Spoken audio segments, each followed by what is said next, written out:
Good afternoon.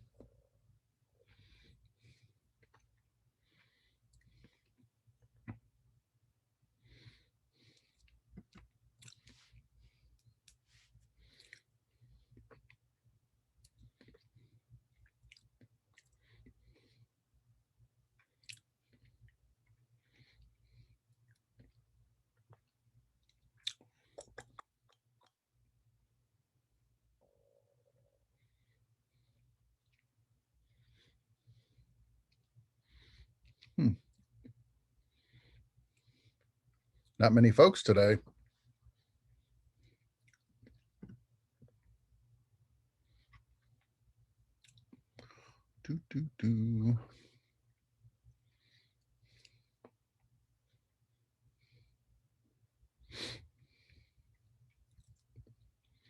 Is everybody's connection okay? I see a couple people maybe struggling with audio.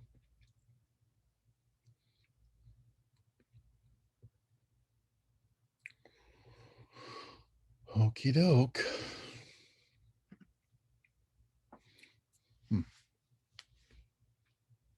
Well,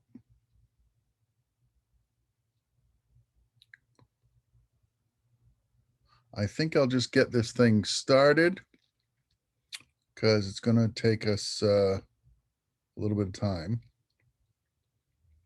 and I'll just admit them as they come. Okay. Oops, one in the chat already. Oh, Alyssa, you making out okay or what? Yeah, I was just answering your question about if our connections were okay. Oh, good. Okay. Excellent. Well, then let's move forward. Let me go ahead and share my screen. And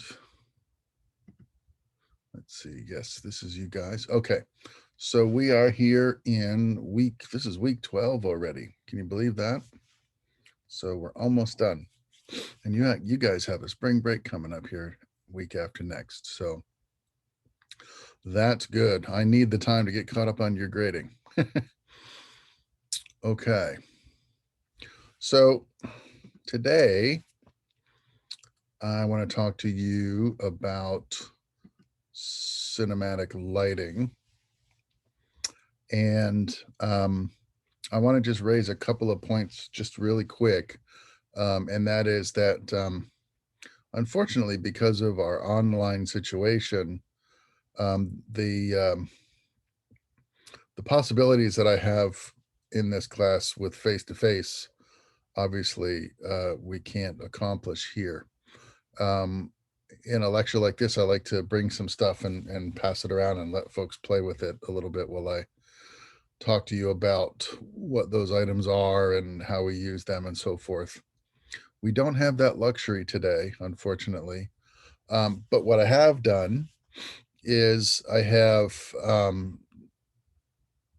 resurrected a lighting demonstration that I gave out at Los Angeles Film School about, I don't know, 3 years ago, maybe. And I have the links here. They're also in your videos to watch page on web courses.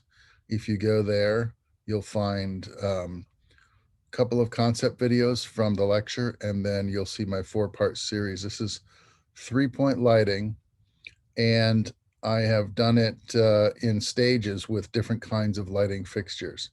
So I talked to you a little bit about lighting fixtures last week in the discussion about color, and the fixtures will kind of carry on as a sort of sub thread through the conversation this afternoon about 3-point lighting. And then what you can do is go to these videos, and I will work the 3-point lighting scheme with you as the audience, and then I'll do it using different types of fixtures. So you can see what hard fixtures react and behave like. Then I'll do it by modifying those fixtures with either soft boxes or bounce boards or something to soften them up, lower the contrast, And then I will use photofluorescent kinoflows, and I will also use some LED panels. And so you can at least get a sense from video to video what the different instruments will do within the 3-point lighting scheme. And it will be based on tools that you'll have access to here moving forward. In the fall semester, when we return to face, you'll have access to this gear. If you take Cinematography 2, you'll certainly have access to this gear when we discuss lighting in that course. But for now, unfortunately, it's simply a lighting lab that you can look at on your own time. And if you have any questions about what you see in those videos, certainly you can reach out to me through email, and I will answer your questions as quickly and efficiently as possible. So bear that in mind. So today I want to show you a few things that have to do with your cinematic lighting from a 3-point fixture approach. Okay, so this is basic lighting, and today I'm going to cover the notion of creating 3-dimensional images with depth and apparent volume in a 2D space, like for projection or for broadcast. I also want to talk to you a little bit about where the inspirations for the lighting style comes from. And I'll show you some classic art, some selects that I got, I took from the Norton Simon Museum in Pasadena. And I'll talk about the specific fixtures involved in a 3-point lighting scheme. We'll talk about what a key light is, what a fill light is, and what an edge light is, what those fixtures do, what the expectations are of their performance. We'll talk also a little bit about some other characteristics of lighting, what the emotional responses of lighting are, a little bit about environmental lighting, and I want to show you a very interesting app today called Virtual Lighting Studio. And this is something that you can also do in a virtual space, so you don't have to come to campus to practice your lighting using this virtual lighting studio. It could be a good tool in the interim for you to practice and gain some awareness, gain a little bit of insight as to how fixtures will illuminate a subject in 3D space by using virtual icons. So hopefully that'll be fun for you. So let me start off then by discussing the aspects of lighting from an aesthetic point of view, and that is the nonverbal communication potential for your lighting. So one of the most important tools that we can use as filmmakers is what we call visual metaphor. And Blaine Brown talks about this in his textbook, Cinematography Theory and Practice, quite a bit. The idea is that images have, at the same time, both a literal and a metaphorical meaning, okay, literal or implied. And that seems to be at the center of all dramatic lighting, okay? We are visual storytellers, so there are few other conventions as effective or as powerful as our lighting techniques when combined with our cinematography techniques. So good lighting can communicate complex ideas, and it does it outside of the exposition dialogue possibilities of the script. In other words, the script is not necessarily always going to tell us what's going on. The dialogue may not be helpful in that regard. The performances may be nebulous, but the lighting can drive home certain points in the way it's crafted, in the way that it's presented. So it's a good way to enhance your story, and good lighting is always or often the first step in understanding the context of your story. So here's a fun little I don't know what you would call this, a limerick or something, allegedly off of the timbers of one of the studios in Hollywood, upstairs in what we call the Perms. And it's an inscription that reads, "In the beginning, God made the cinematographer, and God saw the cinematographer and said that he was good." And the cinematographer saw God and said, "Turn your head so it is backlighted." And God said, "But I'm God." And then the cinematographer said, "I don't care who you are, front lighting is no good." And so God turned his head. And it's just a silly little take on the Genesis proverb, which is talking about the notion that flat front lighting has a very narrow efficacy. It's only seldom used because it doesn't render very well. It doesn't reveal significant shape or texture in your subject. It doesn't render 3D volume very well, and it doesn't represent any dramatic tone necessarily. What we're striving for with our lighting is always the appearance of three-dimensional quality in a two-dimensional medium. So as your lighting changes, shifts, and moves, hopefully, either from the front to the sides and then the back of your subject, you'll be able to see how various details in texture and shape can emerge as your lights change in relationship to the position of your subject. Okay, this is an important thing for defining depth in a shot, but it also establishes the mood and can set the tone for what the audience is seeing, and when combined with the actor's performance. So I have a neat little video right here, and what I'll do is I'm trying an experiment where, for videos that I show you within the lecture, I'll go to a full screen presentation so you can see it. It's called Sparkles and Wine, and it's a quick, like 2.5 minute video. And in this video, we have a central subject, and we have a camera, and so that relationship remains constant.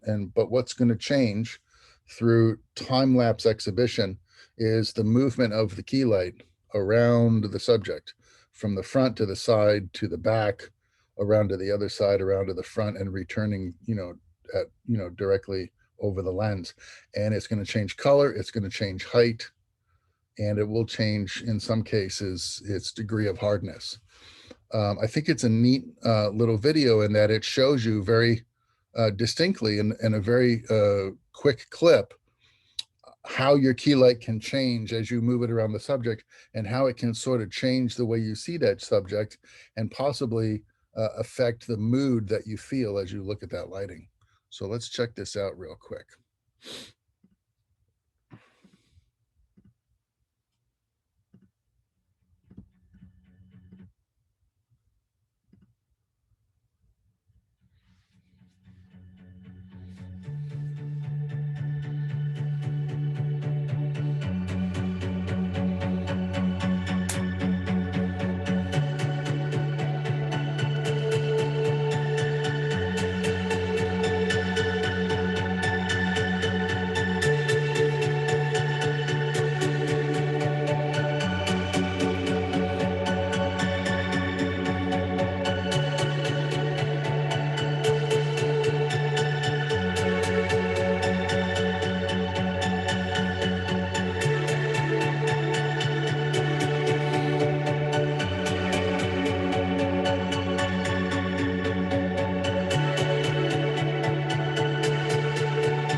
Oh, sorry about that.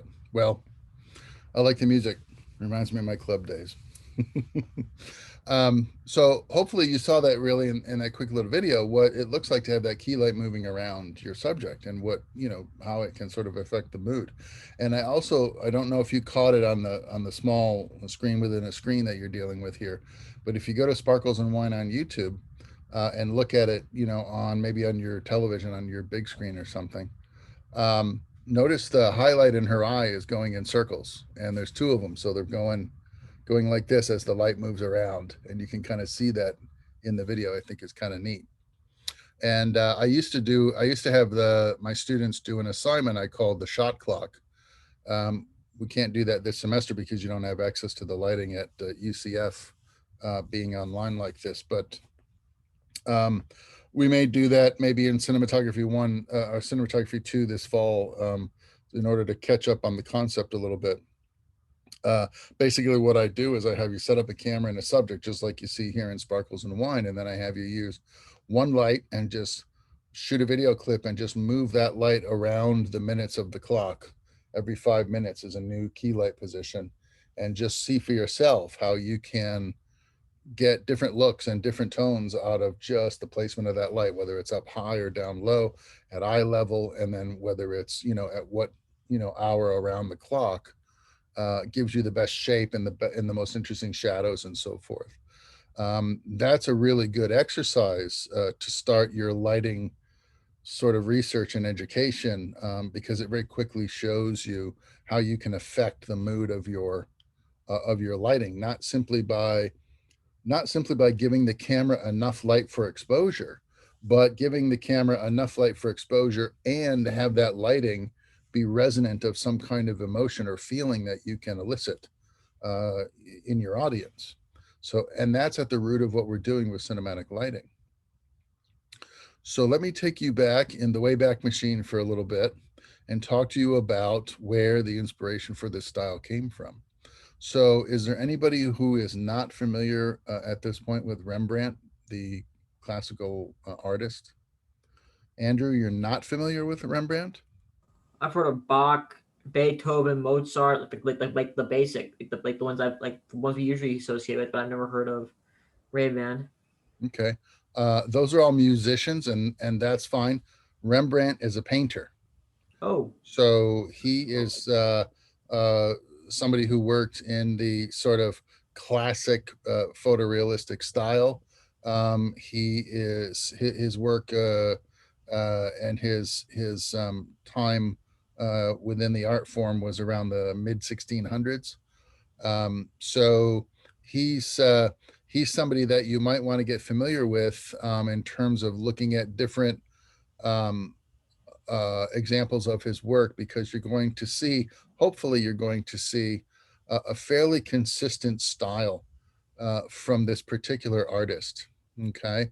And his style happened to be using one prevailing key light, okay, one prevailing main light, in a specific position with reference to his subject, and then from his point of view as the painter, which we will also call the camera point of view, okay, for the purposes of our conversation.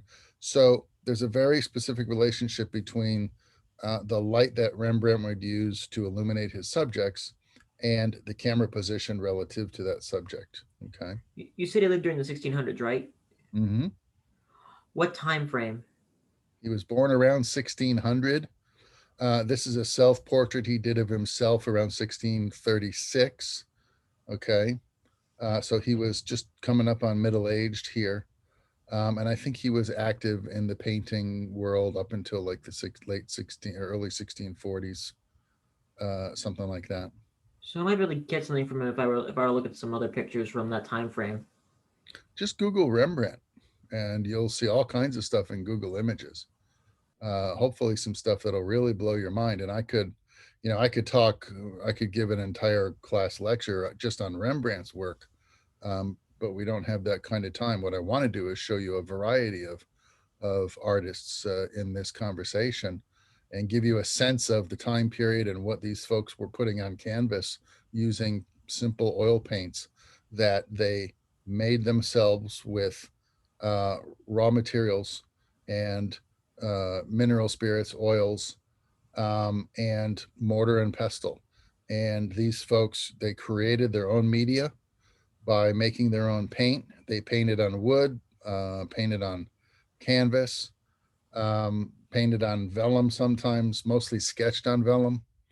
Um, True artists in the sense that they, soup to nuts, were steeped in in their discipline. They couldn't go to Sam Flax, they couldn't go down the street to Art Systems and buy oil paints and pre-made canvases stretched over frames.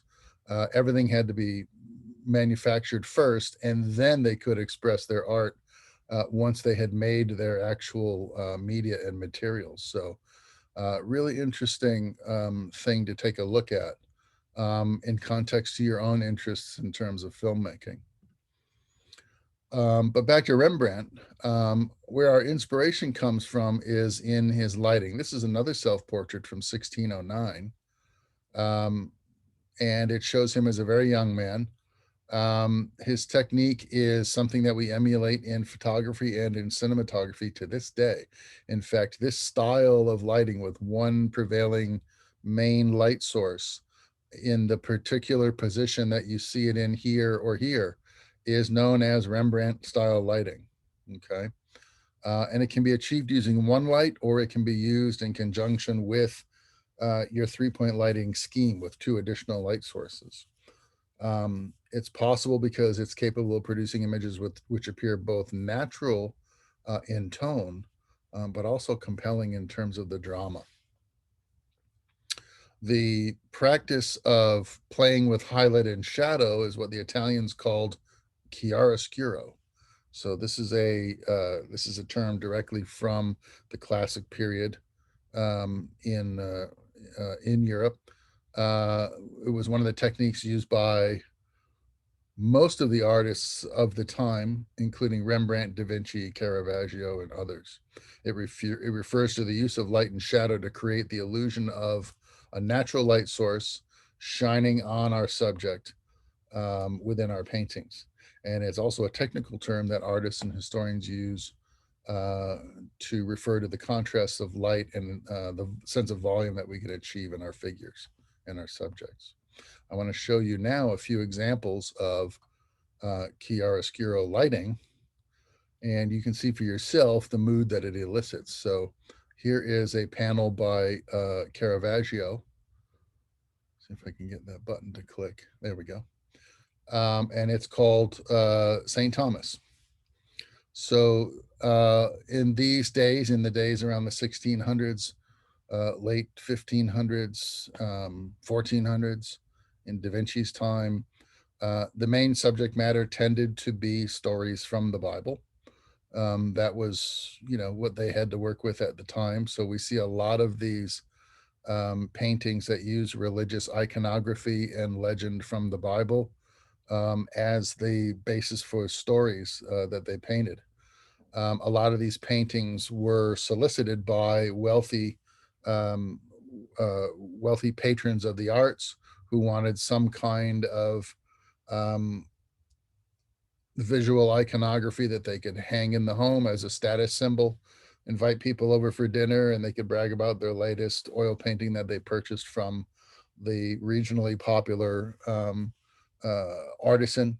And it would be some sort of, depiction that would serve to reinforce their faith or, help them with their, with their commitment to their religious practice, or as simply, for boasting rights. But if you look at the quality of this image and what we're actually looking at, we have 3 fellows standing in a pool of light. The light is very directional. It's coming from slightly overhead and slightly, from the side, slightly behind, ever so slightly behind the subjects. And if you look very closely at how it's affecting each individual, you can really see, let me let this person in. You can really see how the lighting is shaping these characters. If we just take a look at, for instance, here's Thomas. Doubting Thomas is the central character in this tableau, right? He was the apostle who always had to have evidence to support his faith, right? He's an iconic character. He's an archetype.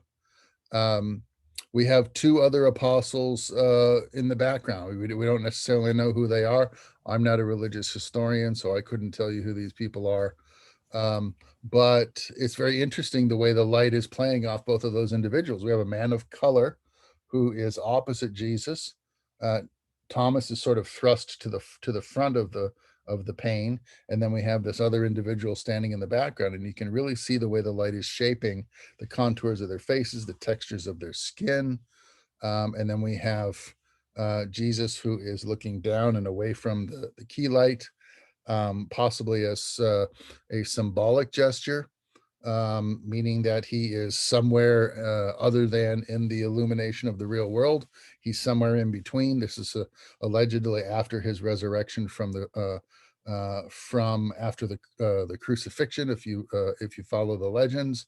And so this image will have a lot of subtext buried in the image itself, as well as being an excellent example of the utility of how Caravaggio uses his lighting to sort of show us a scene in realistic terms, that is purely out of his visual imagination and inspired by a written work. So this is happening before cameras, before electric lights, nothing to go by.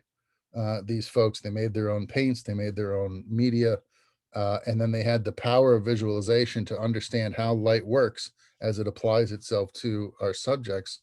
And they had the ability to render that back for us in what appears almost to be three-dimensional point of view.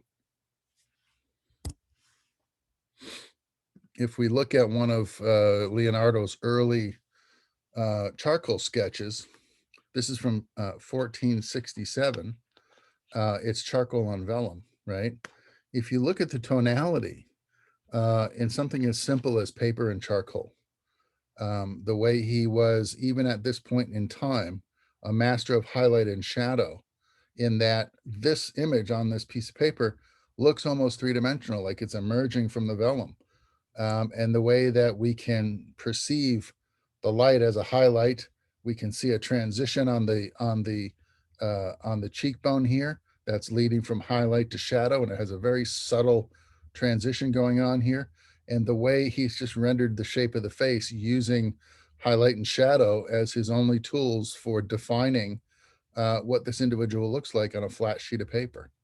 To me, this stuff just absolutely blows my mind.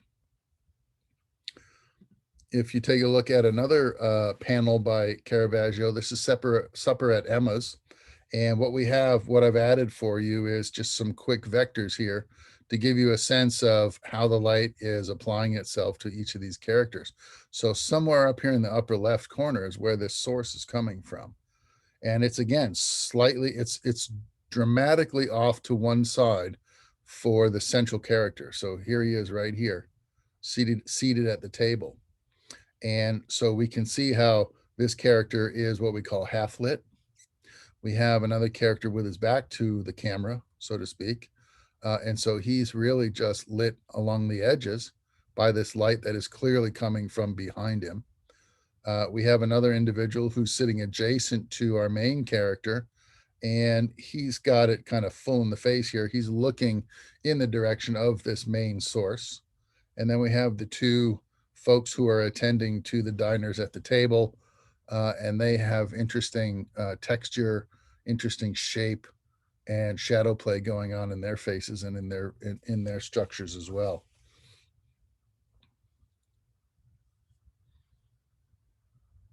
I titled this panel "Learn to See the Light." So what I'm hoping you're going to do in each of these examples is start to begin to be a little bit of a sleuth about this. Try to figure out where the light is coming from and what kind of light source it might be. Do you think it was a window? Do you think it might have been a candle or a chandelier? Do you think it might have been something else? A big shiny surface, for instance, or a big surface that's reflecting natural sunlight indirectly? What do you think might be happening here? And then take a look at something like The Milkmaid from Vermeer, and understand that all of this is about light that reflects. It's about light that is diffused by coming through a window, and it's not direct sunlight, it's indirect illumination that is projecting from a window that's slightly above eye level, okay, and how the window itself becomes a light source, and how the light source performs as it hits the things on the table, the dress and the textiles, the face, okay, even the wall. See how also there are items in the corner of the room that remain in shadow because the light is actually projecting through the aperture of the window, and it's totally missing these items in the corner. These items are indirectly lit by what we call the return off the back wall. Okay, so this is a really good analysis of how the light coming through that window is performing in this space. And interestingly enough, this scene is pretty common in Vermeer's paintings. It's in the upstairs portion of his home. I believe it was in Amsterdam. And he used it as his studio because he had an excellent north-facing window that was above eye level, and he could use it to illuminate his subjects so he could paint them. And he would just change the decorations, change the decor on the walls, change the costume, change the subject to another theme, but he would always use the same corner of his studio. And so it became kind of a predictable scenario for us as the audience. And each time he put a different subject in front of our eyes, but in this same volume of light, we could see a very predictable pattern of his ability to render highlight and shadow, and his thorough understanding of how the light worked and how it sort of embraced the subject, wrapped around the face, for instance, or rendered texture in the dress or in the tunic or whatever was being worn by his subject. Okay, another interesting light study. Here's somebody that you might have heard of. This is the girl with the pearl earring. They made a movie or a docudrama about the girl with the pearl earring a couple of years back. This is the actual panel, though. This is what the painting actually looks like. Again, lit from in the same studio. And this time he's using a black limbo backdrop, kind of like what I do for our lectures every week. Just so that the attention doesn't allow us to drift to the background. We stay focused on the subject in the foreground, and we look just at the beauty of that image, and we evaluate it in terms of its rendering and of what it's telling us, right?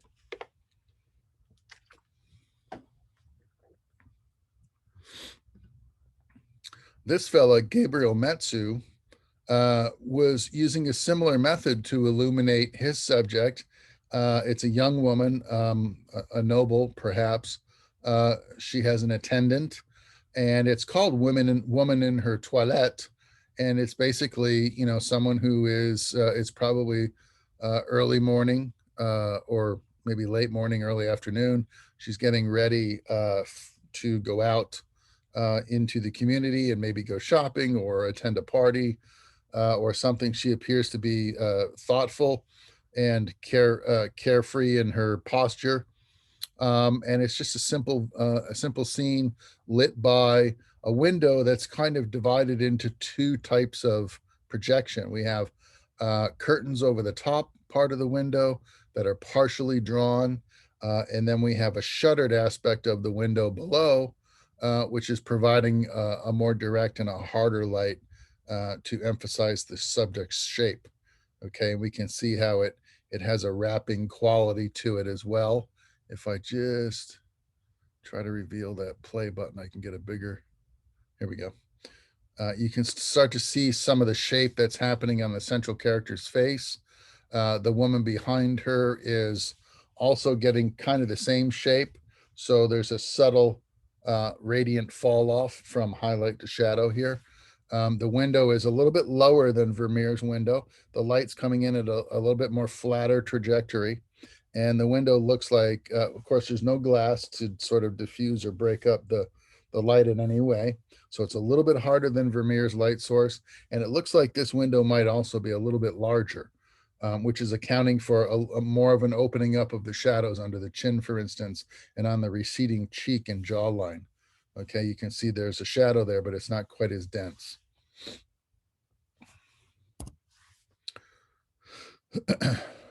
In this panel, I have taken a portion from a much larger presentation. But this whole panel is called Martha Rebuking Mary. And so it's a relationship between two individuals. Yesterday in class, somebody offered that they may be sisters. That looks like it could possibly be true. They have the same sort of characteristics in terms of hair color, skin tone. They look to be similar in age. So it could very well be that these are sisters who are having a difference of opinion, apparently. And so one is admonishing the other. So I think merely through posture, we can figure out which person is Martha and which person is Mary, right? So who's Martha? The person pointing the finger. Right. You've done something very bad, right? And so Martha is the person receiving this rebuke, right? And so Martha, then, if we look at the difference between the way the light is playing on Martha and the way the light is playing on Mary, we can draw certain psychological conclusions or subconscious conclusions about the subtext of this scene by the way these subjects are lit. So if we talk about somebody being enlightened, what are we talking about? That they've gained new knowledge that revealed a hidden truth or a truth that was unknown to them before. Okay. So between these two characters, could you say that one is possibly an enlightened figure? And that would be Martha, right? Martha figured something out. You went out with that boy last night, right? Mary is therefore the one who's in shadow, turned away from the light. If someone turns away from the light, metaphorically, what are we talking about? they do things that are immoral. They've turned away from the light. They've turned away from knowledge. Everything that light now symbolizes: hope, knowledge, innocence, purity. The light is associated with all of these positive aspects, especially when you're talking about panels that are reflecting religious iconography, right? Because all of these subtextual themes are running underneath the legends and stories out of the Bible like crazy, right? So here we have a painter, Guido Cagnacci, who has given us this scene, and he's trying to give us a sense of who these people are. Martha's going, you better go to church and repent. And Mary's going, what did I do wrong, right? I don't know. I don't see why this is such a big deal, right? She's in shadow. She's turned away from the light. She's rejecting the wisdom that Martha is trying to instill in her, right? And you can kind of get that feeling if you study these themes and you think about these themes relative to the way the light and the frame is being presented to you. Does that make sense? Okay. So if I can move on here, my controls are not responding. Let's see. Uh-oh. Whoop, whoop, whoop. Oh, here we go. All right. Matthias Stomer, 1633. This is called The Mocking of Christ. Let me just make sure I'm in the right place in the presentation here. Martha, yes, here we go. Very good. Okay, so I love this painting. Okay. And I love it for a number of reasons, not for what it represents conceptually, but rather for what it represents symbolically, and for the way that the tone and the messaging, the subtext of this panel are being reflected in the lighting. So we've got four guys, and they are talking to Jesus, presumably right after he's come out of his intense session with Pontius Pilate. He's got the crown of thorns on his head already. If you are familiar with the legends at all, you know that that is one of the last things they did after beating up Jesus and then sending him on a walk towards Calvary Hill, where he was crucified. And we've got these guys. They could possibly be Jewish clerics. We don't know. Looks like they're saying, look, man, why don't you just forget about the story you're telling? Come clean with the truth. You're just a nice guy who was trying to help some folks out. There's been a misunderstanding. You're not really a deity. This guy's going to kill you, and we would hate to see that happen, right? You kind of get that from the two guys in the lower left corner. It looks like they're pleading their case with this fellow to sort of help himself out of this terrible bind, right? And the way that they're rendered, they're being lit by a single candle. It looks like it has a double wick because I kind of see two flames happening here on the same candle, and that is certainly a possibility. We have candles with single wicks, double wicks, and triple wicks. And what they do is they offer more light because they have more flames burning at the same time. And it makes a very nice, bright central light source that is right in the middle of this whole group of people, right? So the light from the candles radiating on all of these people sort of equally, except for the fellow in the extreme right. He's kind of behind Jesus and he's getting blocked a little bit. But the remaining four guys, they're all getting kind of hit with this candle, but from different angles, right? So the candle's kind of right in front of Jesus, and he's sort of flat and broadly lit because the source is right in front of him. And then the fellow holding the candle, he has it at arm's length. He's slightly behind the candle, but the candle's still hitting him full in the face because this thing is radiating in 360 sort of degrees in both height and width direction. The two guys off to the side, we see them from the camera's point of view, metaphorically speaking, and they appear to be, they're half lit, but because they've turned their look away from us, the audience, they're getting hit full in the face by this light source as well.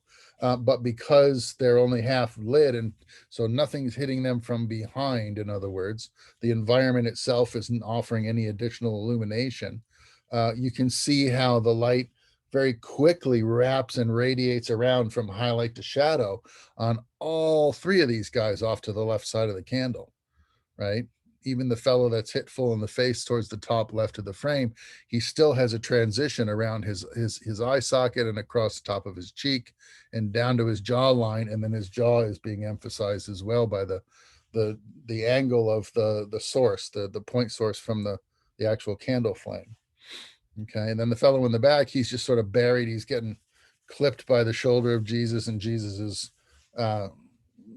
garb, and he's further away, so he's dimmer than the other people. You see that too? He's not quite as bright. If we look at these images in close up, you can see these are the vectors from the candle flame and how they're hitting each of these individuals. And you can see how the candle's radiating in all directions, and Jesus is right in front of it, so he's getting the most of it with the least amount of shape. And then this poor guy way back in the background, he's buried and he's dimmer than the rest of them. He's further away. That tells you something as well about how, proximity to a light source is going to determine the brightness of the reflectivity of that subject, right? So this is something that Matthias Stomer understood long before there were light meters, long before there were electric lights, long before there were LED panels or electricity. These folks were really paying attention to how light behaves and how it behaves with regard to the subjects we're painting and rendering on canvas. This image is also reminiscent of a concept that we use to this day called a foot candle. And if I just exit the main screen for a minute, this concept right here is the basis for how our light meters work. So if I want to check a source, let's say, I have an LED roll up over my head here. This is my key light for my lecture presentation. If I want to know how much light is coming out of that fixture, irrespective of whatever my camera might want to treat, the way my camera might want to treat it. If I just want to know how much light I have, I can measure that volume of light in what we call foot candles. In other words, the standard is what kind of reflectivity would I get off of a white card, 12 by 12, essentially, by one candle with one wick, one inch flame from 1 foot away. What would that illumination look like? And what would be the lux rating, or the overall illuminance of this 1 by 1 piece of paper be, right?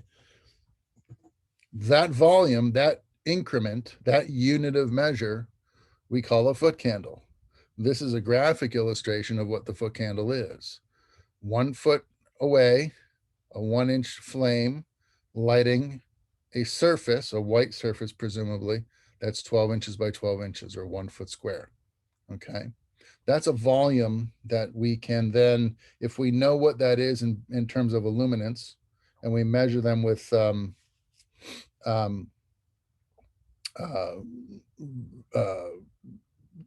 well, with our light meters, okay?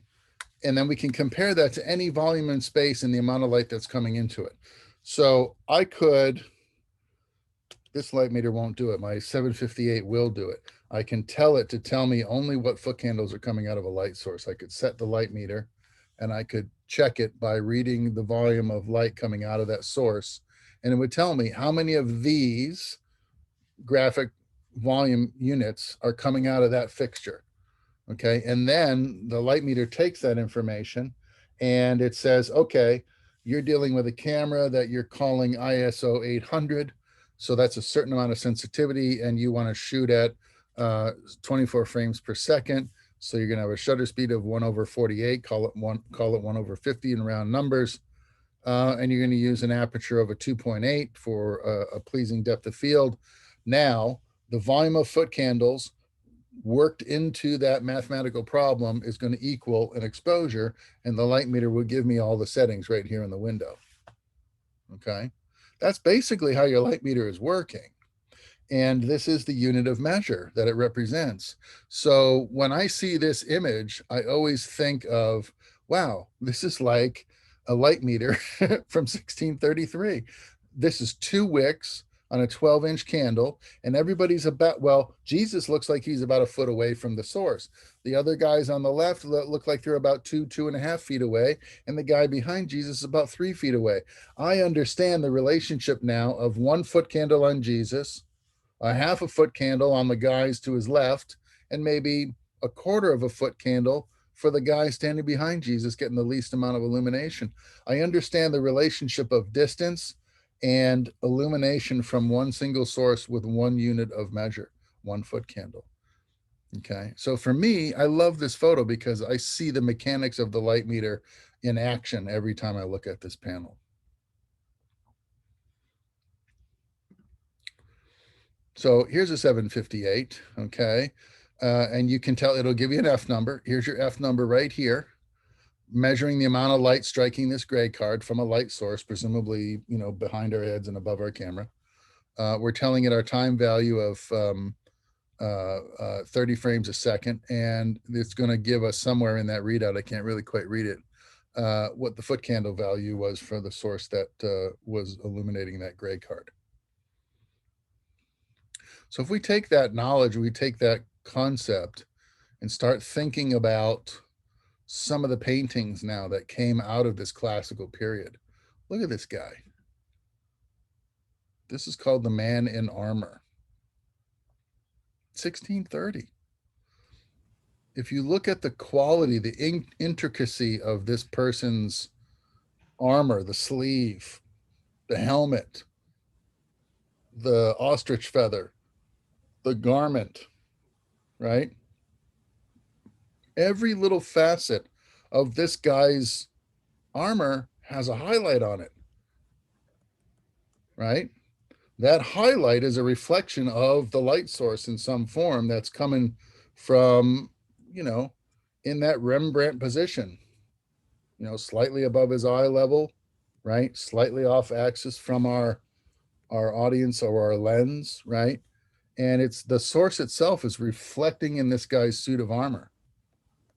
And all the little facets and intricacies, all that little filigree and all that stuff going on there in 1630. This is somebody who's really paying attention to what light does and how it behaves as it reflects off of surfaces. Look at that detail.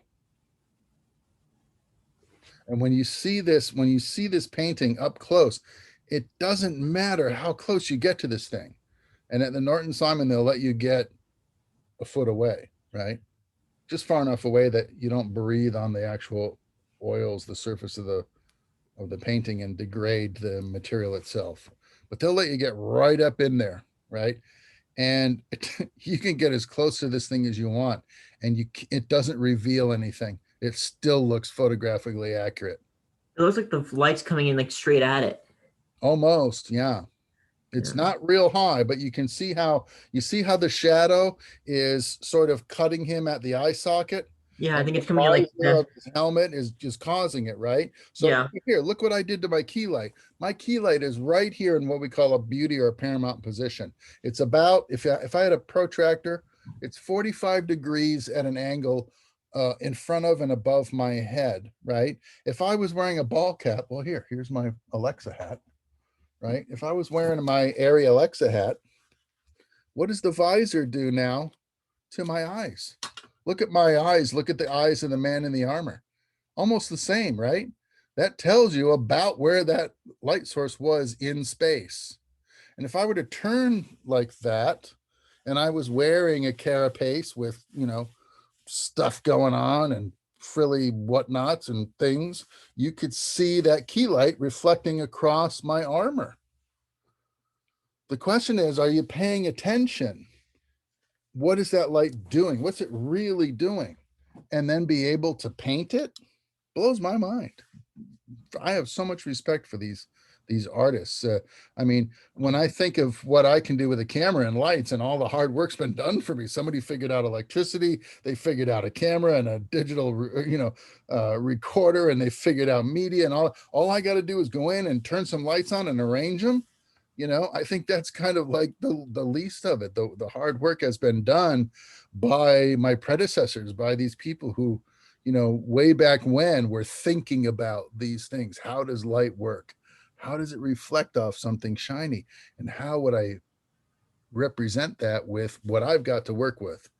Sticky paints and canvas boards, right?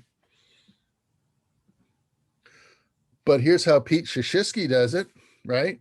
This is from The Empire Strikes Back. Peter Shishitsky was the DP on the second of the original installment of movies. And this is R2-D2 and C-3PO, right? And look at C-3PO. Doesn't he kind of remind you of the man in armor? Kind of. Here's another interesting image here. This is called The Suicide of Cleopatra by Barbieri, okay, from 1621. And it is showing us a depiction from the history books about what the scene might have looked like on the day that Cleopatra decided to expedite her own sentence of death, and she chose death by adder, right? So a bite by a poisonous snake.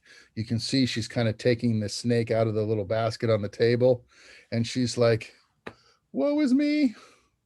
I was fooled around and fell in love, right? She was caught having a relationship with Mark Antony when she was, betrothed or married to the emperor, right? And so the emperor says, we can't have that. Has a trial, finds her guilty of adultery, I guess is how they would have worded it back then. Sentence her to death, and she's got to take the death by snake. So she's not lit from a beauty standpoint, is she? she's kind of beat up a little bit. There's a real hard directional source on her. It's sort of kind of hitting her, boom, right in the bosom, right in the heart cavity, and boosh, exploding all over her face, right? But her face is turned away from us as though to say, I repent, or I'm sorry. And so she ends up getting half lit, right? And so the psychological or the subconscious notion of half light supports an idea that an individual is conflicted in some way. And certainly if you were guilty of fooling around and you got caught, you'd probably be conflicted, right? You had fun while it lasted, but now you've been caught and you're sorry because it made people upset or hurt somebody or whatever. And so you might have this duality of nature, right?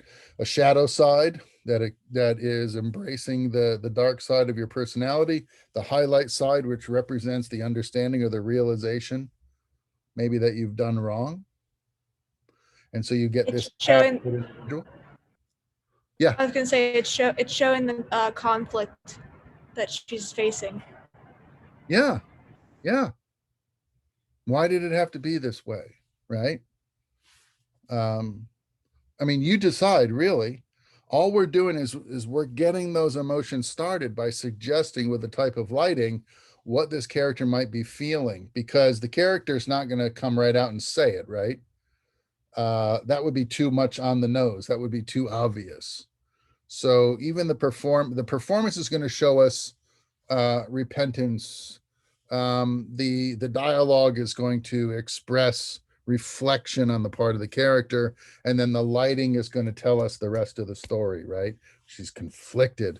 Half of her accepts her guilt, the other half realizes the truth, what what must happen or what she must do or how she could have done it better, whatever, how she has failed her marriage or offended her God, whatever you're looking for in terms of a narrative, is all sort of initiated by this style of lighting.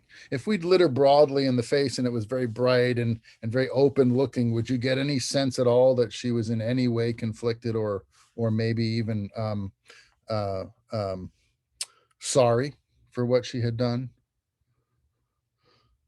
I think probably not. And let me show you some more images and you decide. So here's The Godfather. Has anybody not seen The Godfather at this point? Not me. No. Oh, man, Andrew, you got to get out of that Avengers mode and look at some other stuff, dude. I have. I'm just. I just want to. I just waiting to get. I want to get the. I want to watch The Godfather. I've heard it. I've heard that and its sequel are really good. Like I'm also want to watch Rocky Balboa as well because I saw the wrong one. I ended up seeing the 2006 Rocky Balboa. Okay, so here's my thing, right? As a film student, at least watch the Academy Award-winning movies, right? Yeah. You can let the rest of the stuff kind of slide if you have to and call it my docket is too full, right? But you got to at least see the Academy acknowledged films. And this one won a lot of awards, okay? In this scene, we have two characters. So one is Don Vito Corleone.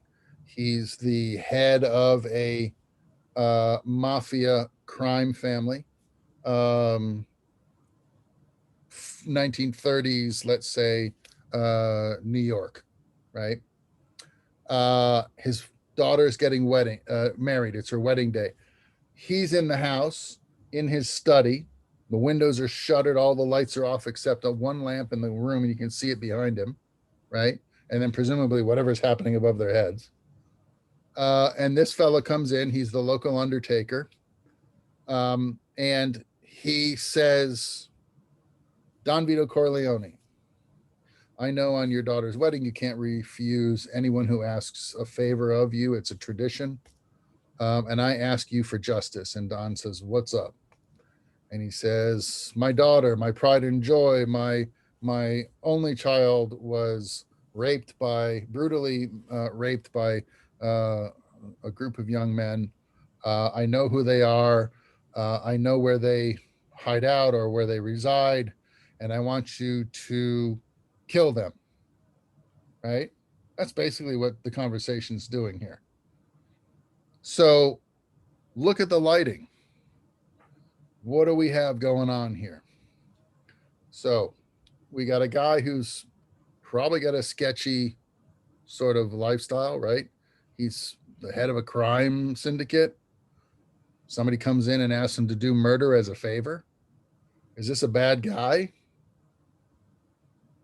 I don't know. He's got a family. His daughter's getting married. Let's lighten up a little bit. I don't know.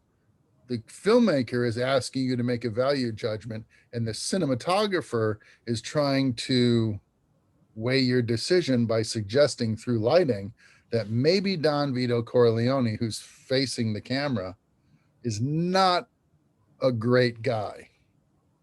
Why? Look at the shadows. He's in a They're on his dark eyes. room, right? He's in a dark room, symbolic of the dark side of our society, maybe. He's conducting business in the shadows. He himself is a shadowy person. The presence of shadows on the visage of an individual suggests that what we don't see isn't good for us. So that if he's got a lot of shadows on his face, or if he's a silhouette, or if he's a very edgy lit individual in a very dark space, probably a bad guy. If this was broadly lit and we could see Don Vito Corleone fully, and we could see his supplicant here, this individual who is asking for a favor, right? It would be too much exhibition and not enough imagination to that might elicit from the audience a sense that something not so good is going on here, right? So this is how we can, through lighting, suggest to you that even though in the shots before, when we saw Vito enter the room and he was coming in from outside and everybody outside is happy and drinking and dancing around, he walks into this room and it's dark. He doesn't want you to see what's going on. He's barely lit himself, and people are asking him for sketchy favors. Not a good guy, right? That's what this lighting is all about. How about this? What do you think of this? Girl with a Letter by Rotari, 1755. Last week we talked a little bit about color theory, right?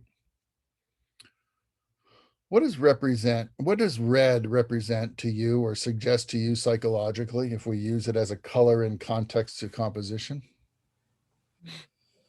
Anger. Maybe anger. What else? Jealousy. Passion. Passion. Passion for sure. Jealousy, I think traditionally is a different color. Oh, it's green, yeah. Because I can see the green, but I can still see the green right there on her neck. Okay, fair enough. But the prevailing color here is red, right? Yeah. So what else does red symbolize a little bit more directly? Love. Love.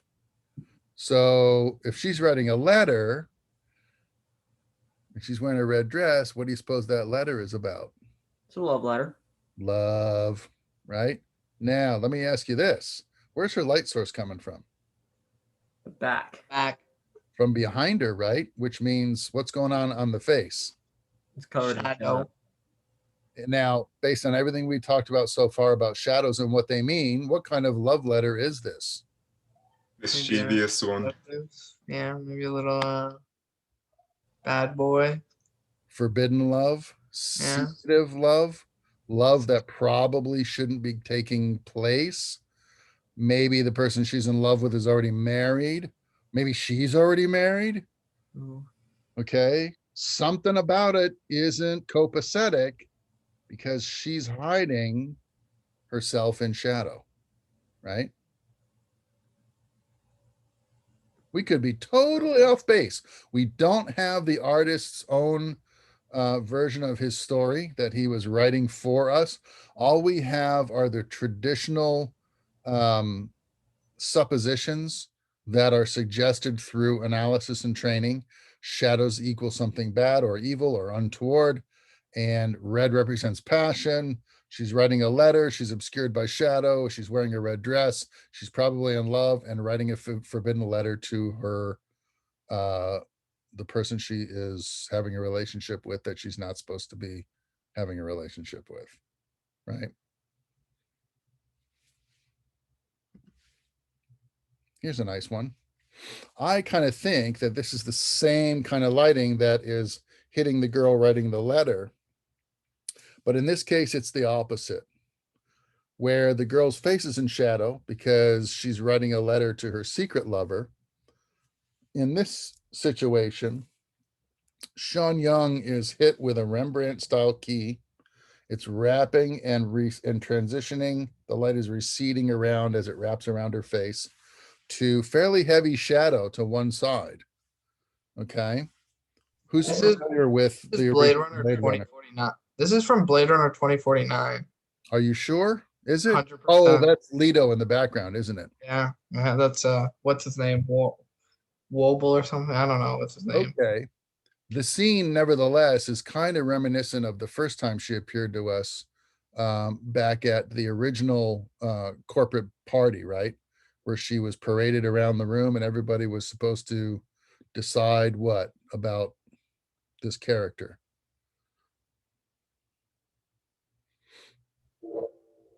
This is the first time she sees Decker. In the first movie. Oh, in the first movie? Yeah. Was the first time then. The first time she has a conversation with Decker, Mhm. and he wants to see if she's a replicant. Right. More human can't than tell. human, right? Yeah, and he can't tell That was the because meeting from the Decker first is movie. secretly a replicant. Right, right. But we don't know any of that. All we Yeah. know is Decker is hunting a replicant or a couple of replicants that ran away from their work assignment. He's supposed to neutralize them. He goes to the corporation where they're made, asks the guys in charge, you know anything about this? And in the process, he parades Sean Young in front of Harrison Ford in an effort to see if Harrison Ford can figure out whether or not she's a replicant, right? So the symbology here in the shadows, the way we see her and the solemn nature of this lighting is designed to reinforce those questions in us. Is she or isn't she? Right? The shadow indicates that maybe she's got something to hide. By now, by 2049, we know, yeah, she's a robot, right? Because at the end of the first movie, Harrison Ford runs away with her and they find a secret place to live out their natural lives, right? Here's an interesting thought. Here's a self-portrait by Mary Bouillard, 1785. We certainly wouldn't want to light Sean Young like this in Blade Runner, would we? I mean, it doesn't symbolize anything to hide. It's also pretty broad and pretty bright, and the tone of that film is pretty solemn. It's kind of a downer, right? So the lighting's got to look like it's kind of a downer. Doesn't want to be bright and airy and happy like a comedy if everybody's getting shot and everybody's a robot and life sucks, right? We don't want these opposite feelings being reflected in our lighting. But here we've got a young debutante. She's healthy. She's vital. She's probably, she's clearly of the age where she's probably going to want to get married. So she's, this is a successful portrait of a young woman at a point in her life where she's absolutely budding, right?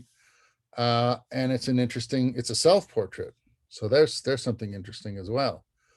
And if we apply the same principles to a modern film that you've probably seen before, you might get this. When Harry Met Sally. So this is Barry Sonnenfeld, cinematographer. And we've got the same kind of character here, right? So how many of you have seen When Harry Met Sally? A couple of you. Okay. So I'm not surprised, Alan, that you've seen it since you seem to be sort of a buff on these period pieces. That's good. So this is about, I guess, 10 years after they graduate from college. So Billy Crystal is her like best buddy from college. And they have this electricity, this chemistry, right? But neither one of them recognizes it as amorous attraction. They just think this is how best friends feel about each other, you know. And this is like they've been away from college for like 10 years or so, and they haven't seen each other in a long time. And they go and they meet at the Jerry's Deli, I think. And they're talking and having lunch. And this is how we see her, right? She's a lot like that self-portrait of Mary, in that she's young and she's vital and she's emerging into her own successful professional adulthood. And Barry Sonnenfeld is framing her in such a way to where our own emotions as the audience are, Billy, what the hell is wrong with you? She's clear, she likes you, you like her. How come you guys can't carry this beyond meeting for sandwiches at Jerry's Deli? What's up? Right?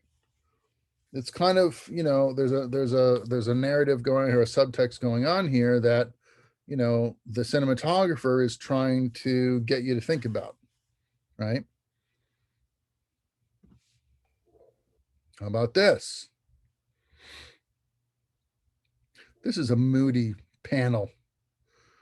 This is The Countess de Keller by Alexander Cabanel from 1873.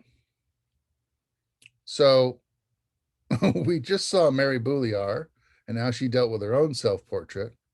We've seen a couple other ladies and how their artist rendered them with very symbolic meaning. Here's a woman who's been painted with a Rembrandt style key, heavy shadows under the eyes, contrast that transitions to not a real dark shadow, but dark enough to suggest that there is a shadow happening there. The background is dark. There's no highlight happening there. What can you tell me about the Countess de Keller? Very complex character. Define complex. Because it's not complete, like you said. Like there's like she has a lot of light on her, but at the same time, there's also a bit of a shadow there as well. She's kind of like a moral ambiguity, from what I'm looking at. Moral ambiguity? Don't know. I don't know that, but I'm just saying that there's 1873. not a full blown shadow, but it's not a full completely lit up, but it's not completely shadow. There's not a complete shadow either. Like it's starting to go shadow. So I'd say it's like I'd say it's. Hold on to that, because I think you're moving in the right direction. It's just a question of the moral ambiguity part. Let's change that for some other concept. Think about To me, 1873. Yes. to me, it's like she's lit, so it paints her in like what appears to be like an innocent light, but the shadow in her eyes, kind of, for me, it represents like she has another side to her. Yeah. Right. Remember Don Corleone? The raccoon eyes, we call it. The dark shadows under the eye sockets, right? The light from the top. The fact that he was a person in a position of power that was granting a favor to somebody else in the shadows. So we knew him as maybe a bad guy. We're talking now about the rendering of powerful subjects, right? This woman is lit in a very masculine way in 1873. We saw Mary Bouillard not too many years prior to this, all bright and pretty and open and healthy and feminine. And then we get the Countess de Keller, and she's lit like a guy, deep eye sockets with shadows happening, a dark background, which is suggesting a duality. She's a woman, she's powerful, and don't mess with her. That's what I'm getting from this lighting scheme, because of all of the other things that are going on in her backstory. Otherwise, why wouldn't we light her with more subtlety, right? Especially a woman of nobility, a countess, right? But instead, she's lit like a powerful subject.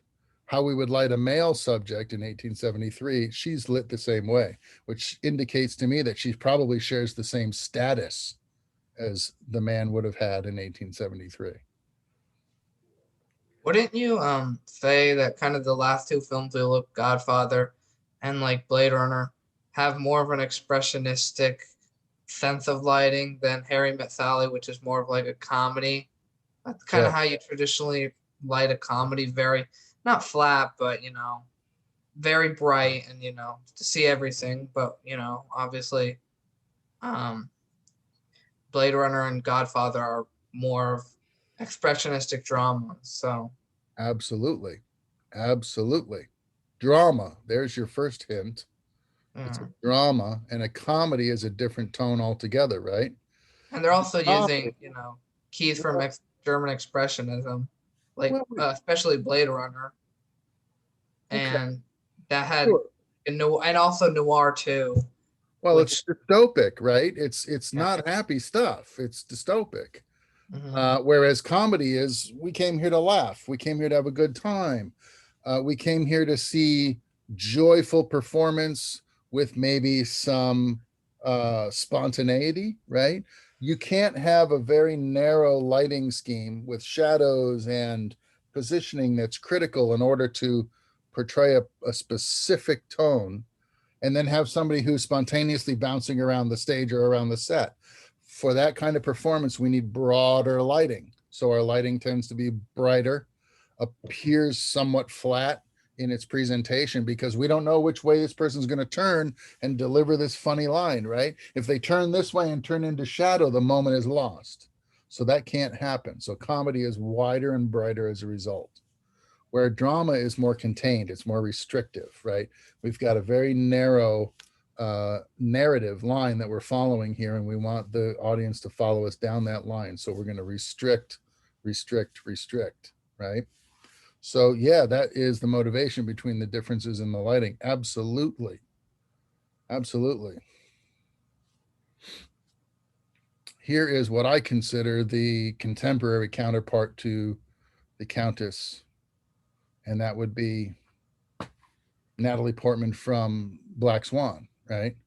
So Natalie Portman and who was the other one? It was uh from the 70s show. Mila Kunis. Mila Kunis. Yes, Mila Kunis, right? So they're both very talented dancers. They're both trying to get the lead role in this ballet on Broadway, right? They're competing for the same job. It appears that Mila Kunis is very talented, but uh, there's a heavy competition between the two, and somebody's going to hurt the other person, right? And so we have this same kind of lighting, I think. Two powerful, skilled individuals who are competing with one another. And this is a metaphorical moment here where they're in rehearsals and they're in full costume. And Natalie Portman's feeling very dark. She's upset with Mila Kunis. Somebody's going to get hurt, right? And they're kind of sizing each other up, and so the lighting is kind of moody here. It's top motivated, which is uncharacteristic of Broadway lighting. Although with the ballet, we do use a lot of top lighting because you can't really get stuff in from the sides. There's too much dancing going around, and they take up the whole space. So you have to kind of light from the top. But when you do, you start getting these shadows, right? Look at her jaws, how expressive they are, and her cheekbones, because of the top modeling that's coming from a source overhead, right? She's also got very dark eye makeup, which is helping to develop those raccoon eyes that you would get from a top lit source, right? She's wearing a black dress, that helps. Background is non-reflective, okay? And here she is with a really kind of serious look on her face, like, I'm going to mess you up, right? It reminds me a lot of the Countess de Kelbanel in a lot of ways. And this is Maddie Lebetique, and I can speak to you from firsthand experience, having worked for Maddie, that Maddie thinks about this stuff very deeply before he lights a movie. And he'll come up with mood boards and books with examples of lighting schemes and tones and images that are resonant of the kinds of things that he wants to create himself in camera. And I can assure you that Maddie thought long and hard about how to light scenes in Black Swan based on the script and what was happening in the script and the themes and the tone represented by the script. Okay. Have you seen that scene when they're doing spinning the camera around? I've seen it once or twice. It's been quite a while, so I'm not exactly sure what moment you're referring to. No, it's like a behind the scenes where she's dancing with Vincent Cassel, and to get that effect, they literally spin the camera around like 3, 4, 5, 6, or like how many ever times. It's crazy. We did a lot of stuff, interesting stuff with Maddie. I worked with him on a movie called Tigerland with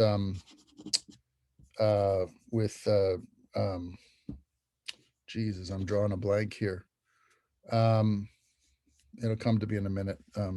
We had Colin Farrell was the lead actor, and our director was he did Batman with George Clooney. Joel Schumacher. Schumacher. Thank you very much. Yes, so Joel Schumacher, very sweet man, and Maddie, who was emerging as a talented cinematographer. It was before he did the Iron Man movies, and before he did a couple of other films that brought him, forefront in the industry.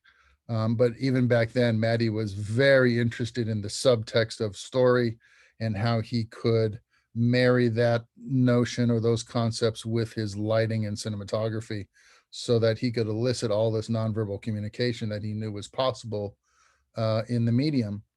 And I think he's very successful at it even now. To get back to my discussion here, my last couple of panels are a little bit wider shots now, a little bit more environmental, and evaluating the elements within that environment and the lighting scheme overall. So here's a panel that you've probably seen before. It's called Nighthawks by Edward Hopper. And what we have here is it's an evening urban context. We have some individuals who are apparently dining late at the local Greasy Spoon. We've got one guy behind the counter. We've got a couple off to one side, and we have a man by himself, thoughtful, perhaps pensive, off to one side, right? And we have the light of the diner inside, and it seems to be emanating out through the windows to illuminate the sidewalk in the immediate area outside the restaurant. And then the light just seems to dissipate as it recedes into the distance, right? And there's nobody outside. The streets are empty. There's no lights on in the windows across the street, either in the lower floor or the upper floor. So it would seem to indicate that it's late in the evening. Most people would be asleep, but we have these sort of lonely, solemn characters in the diner, having a cup of coffee and, contemplating life, right? It's a real solemn image, I think. Some people might say that it's hopeful, that the light inside the diner is brighter than the oppression of the world outside. And I could certainly see where that line of reasoning would come from. And I think particularly because the world outside is harsh and uninviting, that it has led these people towards the light inside the diner to seek comfort amongst strangers, even if it's just for a little while, right? That's kind of the feeling that I get from seeing Nighthawks. It's a mixture of sort of bitter and sweet, And if you take that kind of image in your mind of Nighthawks and apply it to a contemporary theme, you might get the lighting for Ex Machina, which kind of has the same feeling, if you ask me. Has that noir feeling to it? It does, doesn't it? Yeah. Look at the way Domhnall Gleeson is top lit. His face is in shadow. Okay, we have Ava, the robot, and she's front lit from the direction of her source, turned away from the camera. So she's profile to us, which makes her side lit from our point of view, right? She's in a subservient seated position. She's looking up at him, which would indicate that she is acknowledging her inferiority to him, right?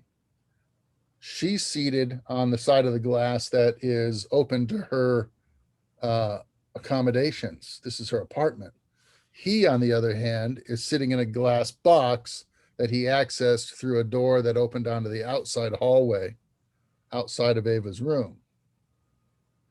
He's been sent in to talk to Ava to determine whether or not she has a believable, realistic AI happening inside her matrix, right? And she's talking to him, answering his questions, entertaining him with interesting conversation. But all the time we see that she's clearly a robot. She's missing skin, and we can see the electronics and the chassis, and so we know she's a robot. We know that, kind of like we know the boat's going to sink in Titanic, but there's still a story to be told, right? So what's the story we're supposed to be feeling here? How many of you have seen Ex Machina? Uh-oh. Nobody? No. Oh my goodness. You have. Thank you, Trinity. You saved us. Yes. Director Rob Hardy. I'm sorry, director of photography, Rob Hardy. Director, Alex Garland. And this is a drama. And in this scene, where Domhnall Gleeson's character is supposed to be talking to her and figure out if she's a convincing AI, she is the clever AI who's talking to him to figure out what his weaknesses are so she can figure out how to escape from her prison at the lab, right? And so each one of these characters is sizing the other one up, right? I don't get that in this case. Maybe not in this particular case. There's some events that are leading up to this and some events after this that will sort of help this sink in a little bit better as you watch the film. So yeah, I kind of didn't either. I was more interested in the highlight and shadow, the chiaroscuro of the architectural lights, the perfect key light that's on her. It's giving us shape. It's giving her face shape. It's showing her ample, artificial bosom and her electronic chassis all at the same time, which is a mixture of emotions right there. Right. And then we got Domhnall. He's supposed to be verifying her. In other words, he's supposed to be in a position of superiority or power, yet he looks constricted or, confined to this phone booth while he tries to figure out whether she's for real or not. It's almost like a role reversal. You would think that she would be in the cage and he would be in the apartment and he would ask all the questions and she would just answer from her chair. But it's the other way around. She's asking more questions of him. He's in the cage. She's in the apartment. She's got better light on her and he's all in shadow. Yeah, again, besides, It's the opposite of what we're supposed to think is happening. Yeah, which is weird, and plus Ava looks almost like she's acting and looks like in the manner like she looks childlike in the sense of like in terms of her posture and mannerisms, almost She's childlike. baiting him. Yeah, she's baiting him with a subservient attitude, right? And we learn all these things as we're going along, but it's very clever. I think it's very cleverly rendered and constructed here to start working on our subconscious. So we're going to take the scene at face value and listen to what's being said of us and watch the performance. But the lighting is trying to tell us that the opposite is actually true here. He's in shadow. He shouldn't be. He should have all the answers. She, if she was deceiving him, you would think would be in shadow, because that's traditionally what we're led to believe when we see a character in shadow. But she is lit and he is not. It's the opposite of what we're thinking at that moment. This is all interpretation, folks. So you can have your own point of view of what you think you see here.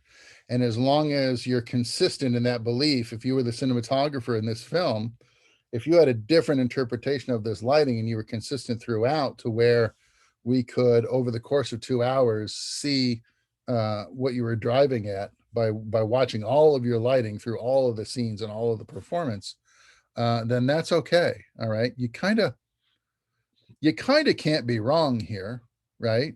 I mean, you can be a little off base compared to traditional, the traditional opinions about what things mean, but we are at liberty to reassign all of this meaning as we see fit. It's called the creative license, right? So even though red symbolizes love and passion in 99% of the art world, if you've got a different idea about red should mean in your movie, then you'll probably use it in such a way that the subtext will help to define your meaning of red for us in your film, and we'll eventually get it, right? So 3-point lighting is how we're going to get at some of these lighting schemes we're looking at. Okay, 3-point lighting is involving 3 fixtures, and we could almost add a 4th, but it's not for our subject, it's for the background behind our subject. We call it a background light. But in the 3-point lighting technique, it's a standard method used in visual media, film, video, photography, and it's a simple but versatile system which gives us a place to start with our lighting. It's not necessarily the final answer to what's required, but it can be if our motivations aren't too deeply encoded, if the drama is not too deeply encoded. If we're simply doing an interview and we need very nice lighting that's flattering, but has some dimension to it, and a little bit of, dramatic modeling, we'll use 3-point lighting for that kind of thing all the time. It doesn't necessarily mean we're making a statement of subtext about the person we're interviewing. It just means we wanted something other than flat, emotionless, very sort of arbitrary lighting. And so we went to the 3-point technique. Okay. Remember that we've got some demonstration videos here that you can watch with fixtures and materials and support equipment in action at these addresses here, and they're in web courses for you. Here's an overhead representation in terms of a lighting scheme for the 3-point technique, right? So we've got a key light, we've got a fill light, which is a secondary, and then we have a hair light, or what we call an edge light, and each one of these 3 lights is actually performing a particular function. So if we talk about the 3-point lighting approach, then we are going to understand that it underpins the entire 3-point lighting method, and that cinematographers seek to render 3-dimensional subject in a 2-dimensional medium. So shapes, textures, colors, volume or size, and tone are all governed by the careful placement of our light sources, or they're defined by those light source placements, which reveal each of these characteristics in a variety of ways. So we've got 4 possible fixtures in this scenario, right? A key light, a fill light, an edge light, and then a background light. And let's see what each one of those is doing, what their responsibilities are. The key light is the most important light in this scenario, and it is so for the following reasons. Without it, our subject wouldn't have adequate illumination at all. So the key light is going to establish basic shape, volume, color, texture of skin tone or clothing, and in essence it's going to provide the basis for our exposure. Okay, the key light is doing all that stuff. It's bright enough for a good exposure, it's in the right position to give us shape, texture, and tone, and maybe even speak to us in terms of some subtextual quality that it represents. Okay, when we're looking for the perfect key light position, we want to start in a jumping off point. Okay, and that jumping off point is going to be 45 degrees off axis from the lens. Okay, so maybe over here somewhere, and slightly above eye level, probably another 45-degree angle, right, off to one side and higher than our eye point of view, coming down at a steep angle like so that we get highlight and transition into shadow. Okay.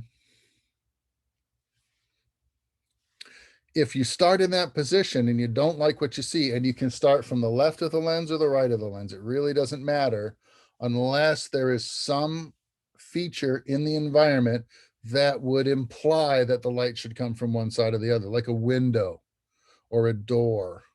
Okay. If you're going to light somebody with 3-point lighting and there's a window in the background that we can see, then you're probably going to want your key light to come from this side to make it feel like it's coming from the window. That's called justification, okay, or motivation for your lighting. But if you don't have anything like that going on, if it's a black background and you're starting from scratch completely, dealer's choice. You pick the side you're comfortable with. It may be determined by the actual talent themselves. They may come to you. I've had publicists come to me and say, can you light her favoring her left side? She looks better when photographed from the left. Okay, let's put the key light on the left, right? That might be something that you would consider doing, okay? But it's dealer's choice. One side or the other, off axis from the lens, slightly above eye level. Start there and see what you get. If the textures or the shadowing are not flattering in some way, continue then to move that light around your subject until you come from behind and then from the opposite side and eventually around front again. Just keep moving that source until the placement reveals itself to you where it should really be or where it really wants to be seen. Okay. So you're going to start from the standard position, 45 degrees off axis to the lens, 45 degrees above eye level, off to one side, left or right, doesn't matter. That's your starting point. Okay. The fill light is going to want something different. Oops, before I do that, here's a quick graphic. This is from SLR Lounge that's trying to show you, it's pretty contrasty, but it's trying to show you what a key light from the front is going to look like. And as you start moving it around to the side, how the shadows might start to develop as the light moves from front to almost behind the subject. Okay. Here is a representation of classic Rembrandt lighting. So what we have here is a highlight. The key light is coming from the camera right side, okay? Her left side or our camera right side. And it's slightly above eye level. How do I know that? Well, that's the place we want to start, but I also know that by virtue of the angles of the shadows on her face, particularly the nose shadow. You see how the nose shadow is kind of happening at a very steep angle? That's more than 45 degrees. That's about 60 degrees above the lens, right? So this is a fairly high source that's almost completely overhead, all right, because the nose shadow is very steep. And it's coming around to the side, but not completely, because we have this little bit of reach on the low side. This is what we call the golden triangle right here. Underneath the low side eye, this is the low side, the low exposure side. So under the low side eye, we're going to get this golden triangle, right? And that's indicative of a Rembrandt key light. All right. I also know that there's a fill light happening because instead of this being a deep dark shadow, which is what's happening over here on her low side ear, this shadow is fairly open. I can see detail in the shadow. So there's probably a fill light or a reflector card happening close enough to make that a subtle nose shadow instead of a really dark nose shadow. Okay. This is something that we would do for a female. We'd probably let this go on a guy, because we can beat guys up all day with light and they seem to look fine either way. But with a female, particularly maybe a lead actress, we want to make sure that we pay particular attention to details like that.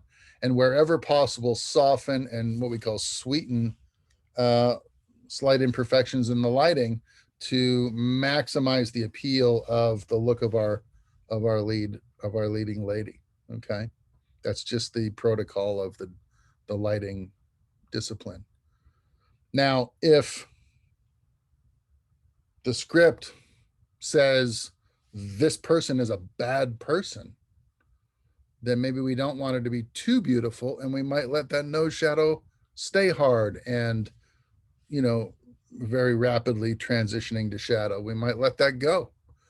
But if the script says that this is the protagonist and that we need to feel sympathy for her, or we need to be in favor of her, we might sweeten this light up a little bit and help her out and reinforce the idea with the audience that she's the one we should favor in this scenario. If we apply this thinking of a single key light without any support, although this is clearly, as I said, either a bounce board or a secondary fill light. But if we look at this as just one light source from one direction and apply that theory to film, here's Anthony Hopkins in Legends of the Fall. DP John Toll shot this scene where Anthony Hopkins is confronted by some dapper politicians from town who have taken an interest in his eldest son, and they're convincing him to run for some political office. And all Tony Hopkins wants of his family, his three sons, is for them to grow up and live unaccosted in the untamed wilderness of Montana and not get involved in the worldly politics of society back east, that it's a losing proposition and it leads to no good. Hopkins himself being a veteran of the Civil War and the Indian Wars that followed, and he doesn't want that same problem for his sons, so he's trying to sequester them away out in this beautiful untamed wilderness. And yet here they come to intercede into his life, and he's not happy about it. And he makes it very clear that he doesn't want these guys to come around the ranch anymore. He doesn't want them to associate with his son and drag his son into their dirty politics. And so we get this very stark light on Hopkins that hopefully reveals that attitude in his performance, where he's PO'd and he wants to make sure that they know about it. So he's got this shadow that indicates his own conflict, right? His own struggle in accepting what these men represent. They are also in shadow. Look at this guy. He's got no light on him at all. And it's what we call an over-the-shoulder shot, right? So this is the guy he's upset with, and he's all in shadow. So we don't know that we can trust this guy at all, because the traditional psychological explanation for a subject in silhouette is that they can't be trusted, that they are not what they appear to be, that they might be evil or bad. Politician. On the other hand, here's a Rembrandt Key Light on Hugo. And this is director of photography Bob Richardson, 3-time Academy Award-winning DP. And even though this is a young man, and traditionally we light young people with broader and brighter sources, so that we purposely don't inject any drama into their appearance. In this case, Richardson elected to go ahead and use a Rembrandt style key to light this young man's face. I haven't seen the whole film. I've only seen portions of it. Shame on me. But I have my ideas about why Richardson might have used a Rembrandt key here.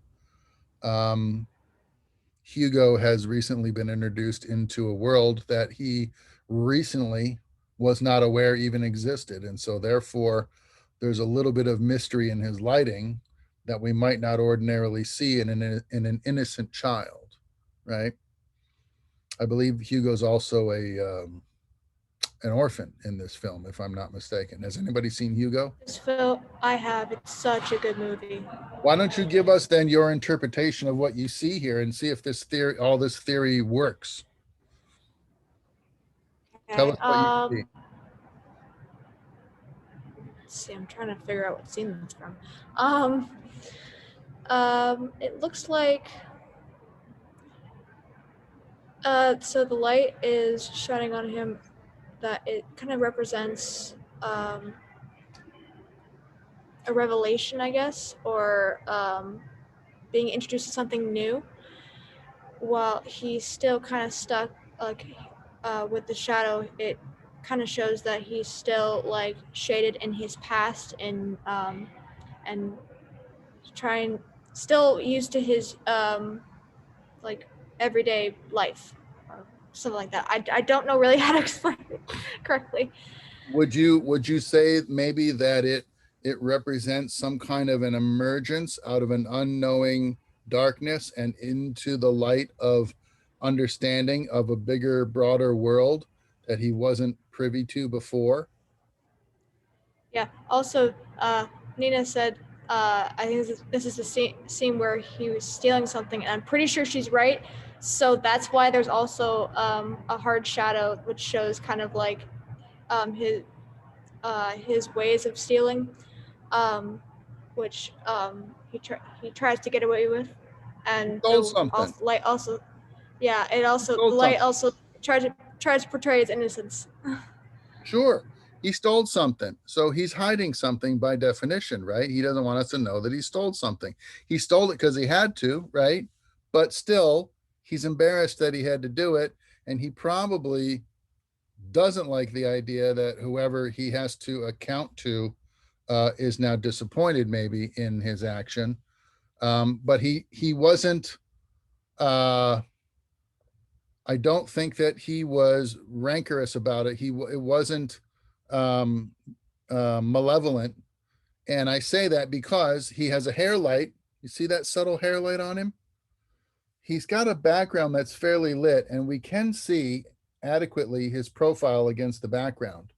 An edge light is designed to help separate the subject from a background where we can't see the difference very well. But a hair light might also indicate height, health, and vitality. And not only the hair light, but look at the highlight in his eyes. Look at how sort of big and pronounced and diffused that highlight is in his eyes. A well-formed highlight in your subject eyes is also a sign of health, vitality, presence, right? They're cognitive, they're present, they're not, hallucinating, or they're not somehow unconscious or out of their mind. He's present and cognitive, right? He is thinking about his situation.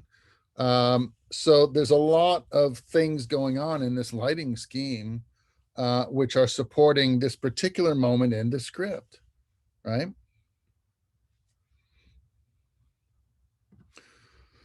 Anybody seen Three Kings?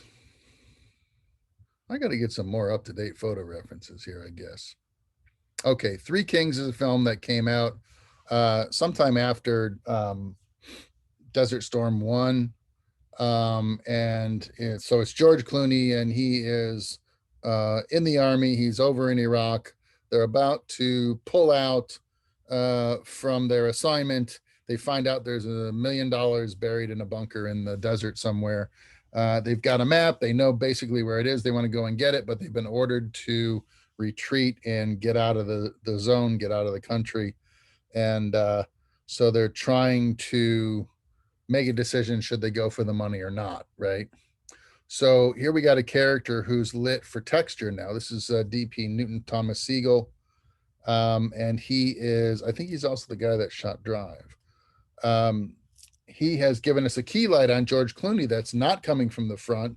It's coming from slightly behind George, not even off directly to the side, but slightly behind, because you can see how he's got maybe only half of a golden triangle here.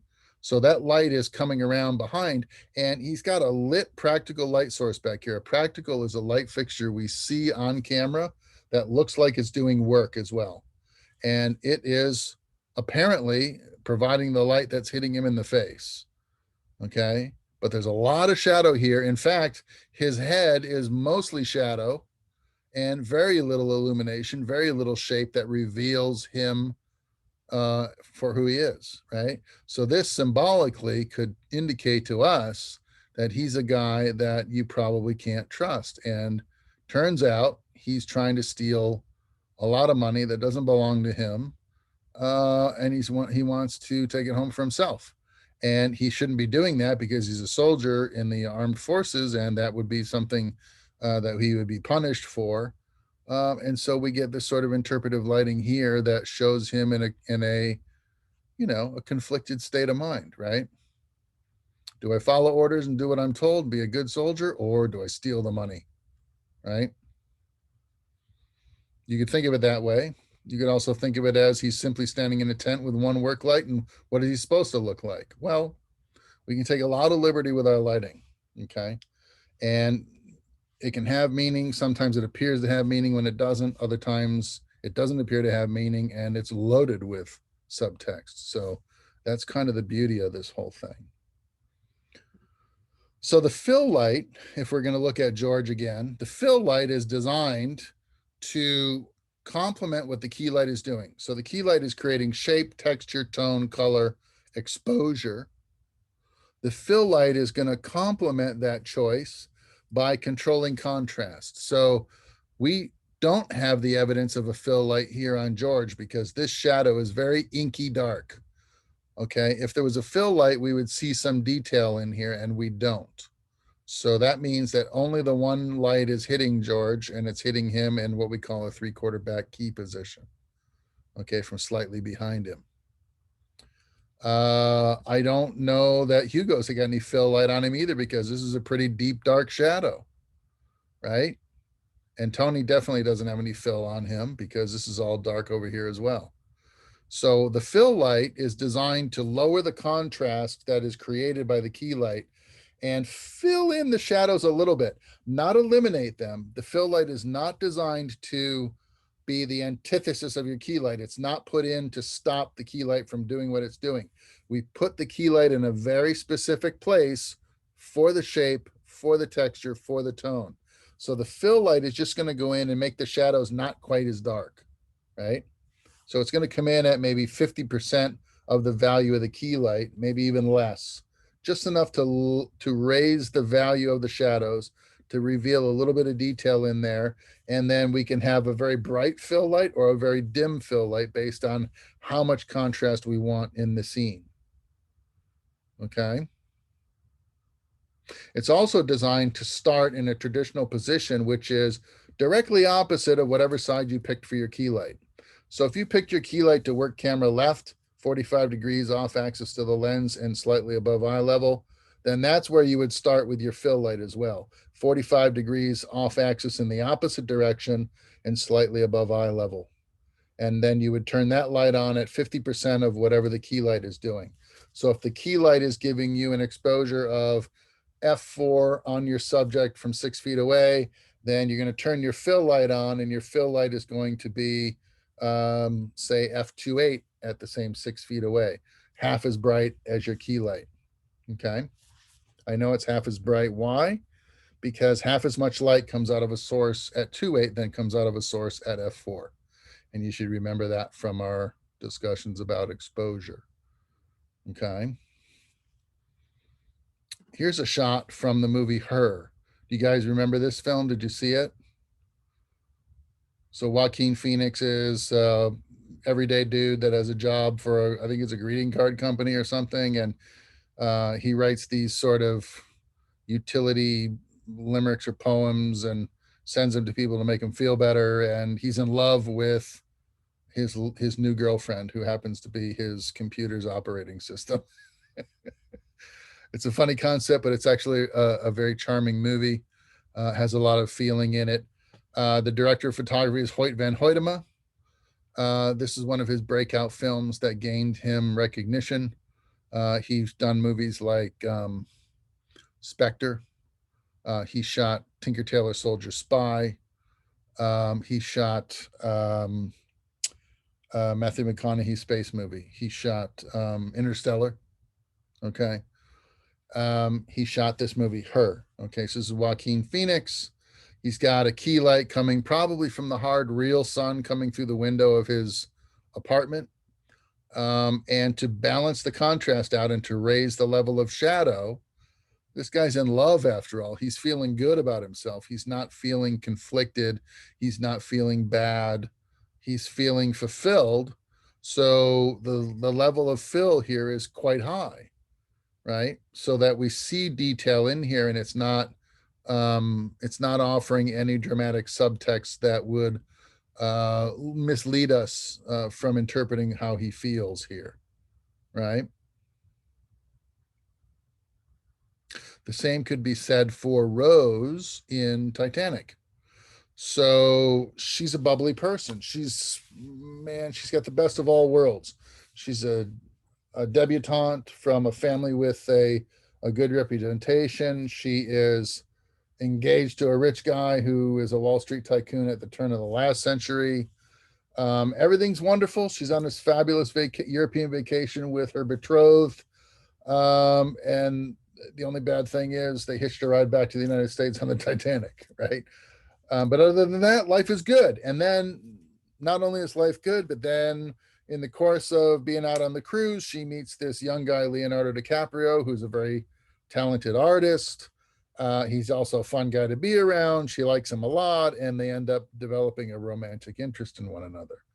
So we're going to see Rose in all of this gilded light, all of this wonderful, warm, loving, shapely, flattering illumination, right? We're not going to see her in any context that's going to detract from how the filmmakers want us to feel about Rose. They want us to love her like all of the men in her life seem to do, right? So every way that we see her is just in this beautiful, supportive lighting point of view, right? So therefore, her fill levels are very high as well. Almost no shadows that are going to do any sort of suggesting of anything untoward. All of her shadows are going to be very soft and very revealing of shape, but not insinuating anything other than vitality, right? So no dark shadows on Rose, okay? But she's got this wonderful warm sort of highlight coming from the sun in the late afternoon as they're out strolling on the deck of the ship, out in the sea breeze, and they're having a good time, and they're having this fun conversation. They're enjoying each other's company, and we look at her and we're like, yeah, we could love her, sure, why not? What's not to like, right? If we look at the reverse frame, this is how we're seeing Leo. His fill level's a little bit lower, but it's not dark to the point where it suggests he's a bad guy, although it is notably more contrasty than hers, and his highlight is not quite as bright as hers. Check it out. Her skin is reflecting a little harder than his, right? But still, he's half lit and he is a little bit conflicted. Does anybody want to take a stab at why he might be a little conflicted? Because he knows that she's betrothed. He's fooling around with a girl who's supposed to marry somebody else. She's rich and he's poor, and he is trying to get her to like him anyway. So we're going to half light him. We're going to inject that little bit of drama in there that suggests that he is, he's on the line somehow. Would you say that he's kind of facing away from the horizon, which kind of represents his future? Because considering, spoiler alert, he doesn't exactly make it. Nice. Who's that? I can't see all the thumbnails. Who is that? Jacob. Jacob. Good catch, man. The horizon is both of their futures, isn't it? The horizon is everyone's future. We are headed dramatically and ever more towards our elusive and metaphorical horizon, right? Yeah, sure. Lots of subtext in this image. There's also a 3-point lighting scheme going on, if you think about it. The sun is shining on his face. He's half lit, but it is a key because why? It's providing the exposure. It's providing the shape. It's providing the texture. Look at his laugh lines. Look at his nose, his chin, his cleft chin, right? It's showing us shape, texture, tone, exposure, key light. Fill light is happening on this side. Could be the sun reflecting off the bulkhead, which is just off frame left in the camera, or a grip could be standing there with a bounce board reflecting a little bit of that sunlight back to open up that shadow a little bit for us, right? And then he doesn't have an edge light. He doesn't have a hair light that's separating him from the background, but his background is brighter than he is in the foreground, which is providing ample separation such that it is. And so his edge light is actually the sky value behind his head. So there really are 3 lights on Leonardo in this shot, even though we've only got one proactive source, which is the sun. The other 2 sources are what we would call passive, bounce reflected light here and light we actually see in the frame. Does that make sense? We found 3-point lighting in nature. We didn't have to create it. It was already there. All Russell Carpenter did was position Leo in a way that he could maximize the value of all of that that's happening automatically. Let's go the other way. Bam. Schindler's List. Who is Mr. Schindler?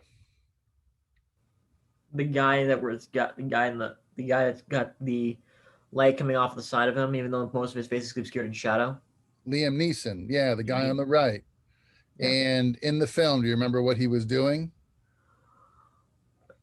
I haven't seen Schindler's List, but since this is based on a real story, and from what I've heard, isn't he? Yeah. Isn't he the guy that helped get Jews out of Nazi Germany? Yeah. And he had a list of all these people he saved.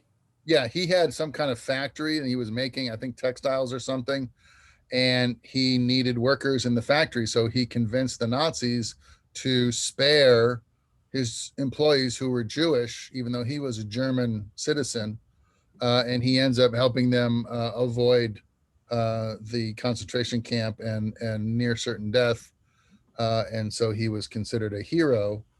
But in this particular scene, right, he's talking with his dinner date. I think she was a Nazi sympathizer. He's hiding the notion that he is trying to save the lives of his employees by being vague and elusive about her line of questioning, right? Yeah. It's a low-key lighting situation. The environment is dark, the characters are dark, but they have these twinkly edge lights going on. And I want to introduce you to a concept, which is a duality in the lighting. So here's Liam Neeson, right? His hair is lit by a rim light or an edge light happening back here. And he's got some really hard reflection coming off the tablecloth where they're sitting for dinner, right? And it's bouncing up into his face, but it's providing shape. Look at what we got. The eye socket is actually lit, right? Half of the nose, the cheekbone is lit, the ear is lit. He's lit by the return bounce off of the tablecloth. And then on the far side of his face, whatever might be reflecting off of that far wall is providing the rest of illumination here. It's not a complete dark shadow like we would think it would be. So he's getting some kind of fill from the environment itself. It's not necessarily an actual light. The same light that is rimming Liam Neeson's hair is shaping Elsa's face and giving her contour, contrast, and exposure. So this light is doing 2 jobs at once. It's his rim light and her key light all at the same time. And then her fill is also coming from the bounce off of the tablecloth. But because the bounce on her face is not providing the shape, it's not the key light in this case, it's only her fill light. And his edge light is providing her shape and texture. Therefore, his edge light is also her key light. His key light from the bounce fill is merely her bounce fill over here. Okay, do you see how the same lights are providing different functions on each one of these characters? I also like this because this is interesting to me because here's what I'm looking at. When I look at Elsa, it's like with the way the lighting is that at face value, it's like she's put on this it's almost like a mask if you think about it. She's questioning you as to find she's a Nazi sympathizer, right? So didn't they all have a mask on, right? Weren't they all terrified to admit what their real political orientations might be in lieu of the popular fascist opinion, which was if you're not a Nazi, you're the enemy? How could you function in that society without being at some point, misrepresenting yourself to certain people? So yeah, I think you're onto the right track there when you say she She might have, you might feel the sense that she's wearing a mask, because I think that might be entirely true. Yeah, but I think our views of what that is different, because in my opinion, I think she's not afraid to admit she's a sympathizer. Maybe not. And that's okay. Right? Yeah, I think she's characterized as not necessarily an all-out bad guy, but certainly a sympathizer. Right? And he can't afford to be a sympathizer. He's making different choices for different reasons. And he is in the shadows because everything he's doing is counterintuitive to the popular political ideology, which is the Jews need to be rounded up and put in jail. And he doesn't think that way. And so we see him in a shadowy, darker perspective than we see her. They could have easily switched positions, right? He could easily be sitting on the left and she could be sitting on the right. But then that lighting context wouldn't seem to fit the tone of the scene or the movie.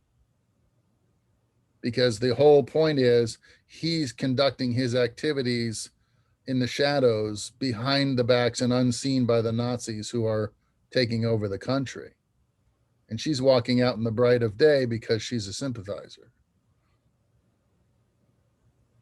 But again, if you're the DP of this movie and you've had discussions with the director and you're trying to get the light to say something differently, or you're using this sort of lighting consistently to support your point of view of it and giving us little breadcrumbs of subtext that we can seize upon as the audience and start to decode your lighting plan, that's okay. You can make different choices for different reasons. It's not, none of this is written in stone.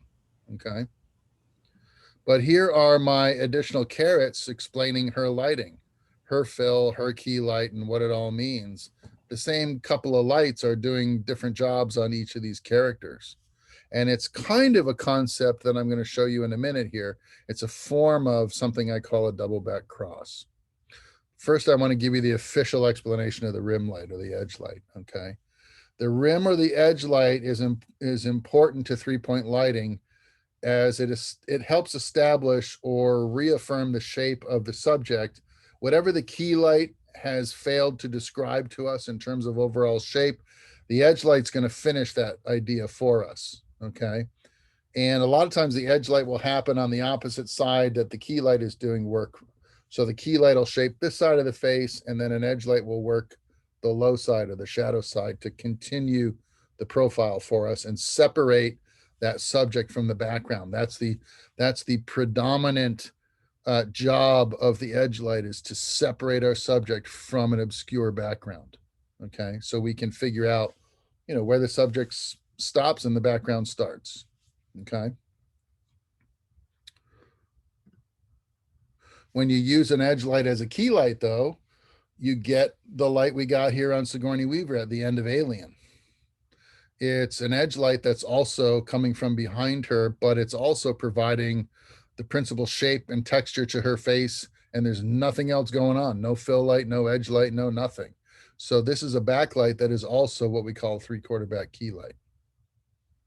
It's not coming from totally behind her. If it were, we wouldn't get much detail at all here. We just get a fine line of really crisp light on her hair and maybe her shoulders. But when you bring that backlight around a little bit so it starts reaching onto the face, that's when we can get this nice thick edge line here that's happening that we can use as a 3/4 back key. This is very mysterious lighting, right? What's going on at this moment in the movie?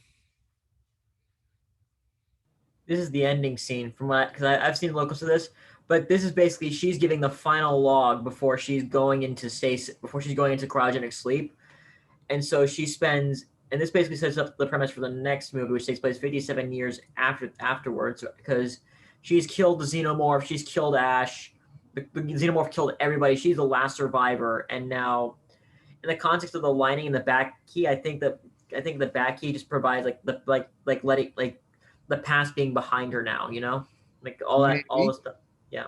Maybe the past is behind her. Yeah. She's definitely been through a horrific experience. So the light is very hard on her because she's played out, right?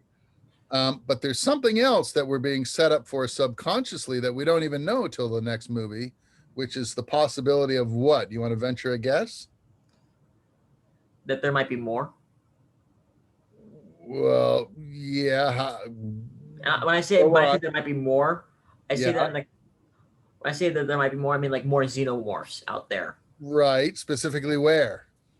on other worlds. You're cold. Where? She might be impregnated with an alien. And we find that out in installments later, right? Where she has an alien baby and all of that. It could be foreshadowing about that. How that is Right. beyond how that is at that point, I don't know. But I do know that at some point that does happen like later on, like I think it's Alien Resurrection. But it's like one of those films like she dies and kills the xenomorph queen with her. Right. But it could be some foreshadowing. It's a discussion that happens in some forums about, what was Ridley Scott trying to tell us and so forth. I think that, in the beginning of the movie, Ripley was a certain kind of individual. She was a career officer in the merchant, space marine. She had authority. She had, she conducted herself well with authority. She was responsible, and now she's just a basket case, right? She's been through absolute hell, and so she's not going to have the same open, bright, vital lighting scheme that she had in the beginning of the movie. Now she's going to be a shell of who she was before, and in this case, the shell of who Ripley once was is represented by her 3/4 back key. She's got nothing left inside. In other words, she's played out. Does that make sense? Does that seem logical to you? In other words, it basically means she's dead inside. Maybe. Yeah. She's just been through an absolutely tragic experience. And how could she ever go back to being the way she was? She can't. It kind of looks like that if you look at the picture frame, and it kind of reminds you it's like kind of a foil to me. I don't know if anyone's seen the Terminator, but there's a foil in that with me at the end with Sarah Connor. Yeah, in other words, the lighting is harsher on her now because her outlook on the world is harsher now. She never would have dreamed possible that an alien could be discovered that would then ravage her entire crew, threaten her own life, and that she would barely escape that experience, only to have to go back into cryosleep for an indeterminate amount of time and maybe never even be picked up because she sends a distress call to let whoever might pick her up what has happened, and that she's floating around hoping for rescue. She doesn't even know if she's going to survive herself beyond cryosleep. She's putting herself to sleep without knowing her certain future. So she's lit very harshly and with revealing almost nothing, because she knows almost nothing and has nothing left to give but an SOS call. And she grabs Jones and she gets in the chamber and she goes to sleep, right? So she's 3/4 back key lit, no edge, no fill light, no vitality, no health, no openness, edge light only, and that's it. I think it helps to reinforce how she might be feeling in this moment in the movie. If you were following along and you were invested in her character's arc, that you might feel equally played out and like you had nothing left. It's a theory, right? Bat it around, see how you feel about it. You disagree? Show me what you would do in your student films. Here's Jeff Cronenweth. This is Fight Club. And this is first rule of Fight Club: you don't talk about Fight Club. This is an example of a subtle edge light, or what we call a cheeker, since it only works in this region of the face, and it's very subtle. It's not crispy and hot looking or bright. And then his key light is less than half light, really. It's somewhere between a half light and a 3/4 back key light. And it's motivated by this practical light hanging in the foreground, this, or the background rather, this fluorescent shop light that's hanging low in the shot, and it's framed in with him to look like it's providing this light. And these are 8-footers, so it probably very well is providing this illumination. Something else is doing this over here. The combination of the two sources is showing us the entire profile of Brad's head, but we got this interesting swath of contrast happening right down the shadow side of his face, right? So what kind of guy is this?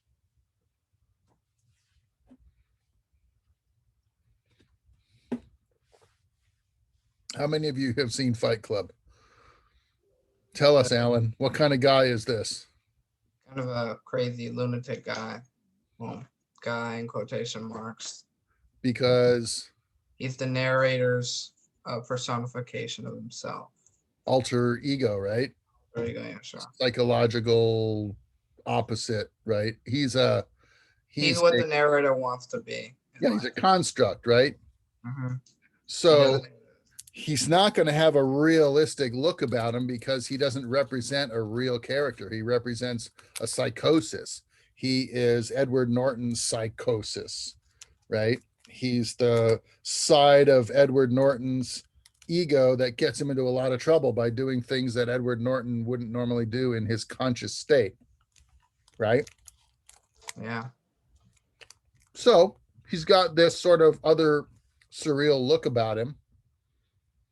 The key light's not real broad and well developed. It's certainly not pretty. It's heavy in contrast. It's only barely lighting half of his face, which means he's only representing half of the personality of Ed Norton. Ed Norton's character is the other half of the same person. Lots of symbolism here.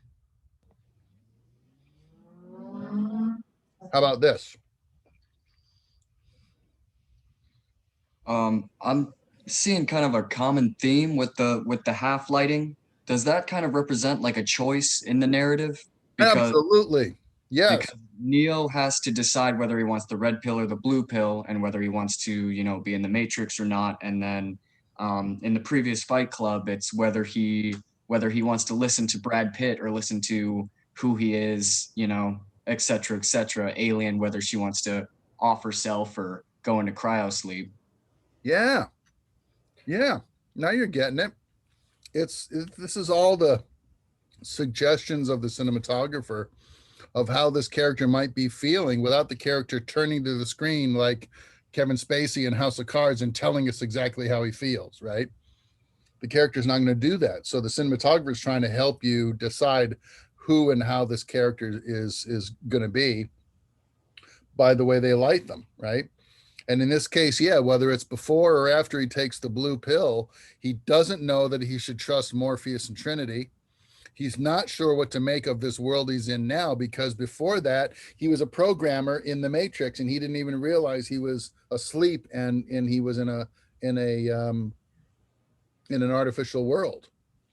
So he doesn't know where he is. He doesn't know who he really is. And he doesn't really know who these people are that say they're trying to tell him the truth about reality. He's just in a mind dump right now, and he's trying to figure it all out. But this is what we call a split key. And that is, he's half lit. So he's conflicted, right? Who do I believe? What do I believe? And he's going to split his looks from one side of the frame to the other to talk to one person and then the other person, right? So he's got Rock over here steering the ship, saying we got trouble up ahead. He's got Morpheus over here trying to tell him the true nature of the Matrix. He's got Trinity running around somewhere in the background, and he's kind of looking at her like he kind of likes her in leather pants, right? So he's splitting his looks, and when he does that, he's turning from one key light opportunity to the other, right? One's an edge light and one's a key light, but they both have the same intensity. Because as he turns to camera left and looks, he gets a key shape and an edge. But if he turns and looks off camera right, this edge light now becomes his key light and defines the shape of his face in profile. And this light becomes his edge light. You see how that works? It's a split key for a split look, right? He looks one way and then he looks the other way. So both of these lights have to be doing the opposite things in space. It's an edge light or a key light, depending on which way he looks. And they both have the same intensity so that neither one overplays the other. Does that make sense? And there's no fill going on so that we can maintain this level of contrast. And these two lights have to be, therefore, directly opposite one another in space, right? They can't be on the same side of the lens or on the same side of the subject from the camera's point of view. They have to be on opposing sides of the subject and opposing ends of the frame so that they do the same job depending on which way he looks, okay? This is a very specific lighting scheme, works really good for sci-fi. And this is the concept behind that. It's called the double back cross. So we have two lights that are coming from behind the subject, providing a key or a rim, depending on which way they look. And they're equally weighted in terms of exposure value, but one is a little bit more pronounced because it's around more to the front of the lens, and the other is around further around towards the back. Okay. So that's your introduction to lighting. In cinematography too, I take these concepts and I dig deeper. I talk about narrative interpretation using lighting. We talk about modifying lighting specifically in cinematography too. And I talk about fixtures, and I tell you guys what types of fixtures do what kind of job and what kind of lighting quality you can expect out of those fixtures. And then it's all lab. So all we do is practice, practice, practice with tools all class period. But for now, I need to give you the bedrock fundamentals so that you've heard it at least once before you walk into a lab situation and try to utilize those tools. You got to know what you're shooting for before you can actually light something and be effective, right? In order for you to practice these concepts, I want to introduce you now to the virtual lighting studio, okay? So this is a free website. It's actually hosted in France. It's called Zvork. I don't know why. It's weird, but it's okay. Virtual lighting studio. And what you can do, and what I'm going to do right now, is take you to the website and show you the actual application. Okay, so let's go look at Virtual Lighting Studio. I put a link to it in your homework assignment because your homework assignment will be to use this application to create some images. Okay, so you're going to see this page. These two little banners right here are ads. Because it's a free app, you can't remove these, but if you want to pay them or give them a donation, I think you can make these banners go away. I don't find them to be particularly distracting. If you press the start button, it's going to take you into the app itself, and you're going to get this work surface, okay? In this surface, you have the ability to add lights to the situation. You can add up to 6 lights in space. What we've got is an avatar here. If I show you the virtual studio, it looks like this. All right, we got the avatar centered in the studio, and then we have lights that we can move around, okay? And if I scroll up like this, I can show you how we can move these lights around by hitting these buttons. You see me moving these buttons down here, and I can change where that light works in space. And I can look at where I'm positioning the light on this virtual grid. And then I can verify by going back to my avatar to see what that light's going to look like shape-wise after I've adjusted it, okay? So I can pick my avatar, bald dude, dude with hair, lady with long hair, or person of color with hair. Those are our only choices, unfortunately. But I think it's enough for you to get a sense of how to practice your lighting with the app. So let's go to dude with a little bit of hair. And this is what my first light looks like. If I turn it off, it's dark. Turn it back on, there's my light source, right? I can adjust the intensity of the light source by hitting plus or minus and making it darker or brighter. Okay. I can also adjust the height of the light. If I go back to my grid and show you how I can go higher or lower with the light, like so. And you can kind of see a little vector right here indicating that it is slightly above the avatar. I know the perspective is a little strange. And right now the vector is almost straight across. So this is eye level. And then this is going to be slightly below eye level. Okay. So we can go, say, just above eye level. And we can go forward or backward with the light. So further away or closer to the subject. So if we go like so, go back to our avatar and take a look at how that's developing. This is what that key light would more or less look like on our subject from that distance with that light source. If I want to try continuing to move it around, I can get more of a half light. Okay, if you look at the virtual grid, you can see I was here. Now I'm here, and the shadow looks now more like this. This is your half light scenario. I can keep going. Here is a even more half light, almost starting to become a 3/4 back key. Here's a 3/4 back key light. Let's say I'm trying to do Sigourney Weaver. He's looking forward, so it's not really working. We need to see his eyes a little bit. We could add a fill light now. And oops, that's up full intensity. Let's dim it down. So we start seeing that 3/4 back key again. Oh, look at that. That's interesting, right? Now we can see his eyes. There's a little bit of a highlight in there. This light source, the 3/4 back key, is still shaping him, but the contrast isn't quite so high. And all we got to do now to finish the separation is add a little bit of an edge light over here.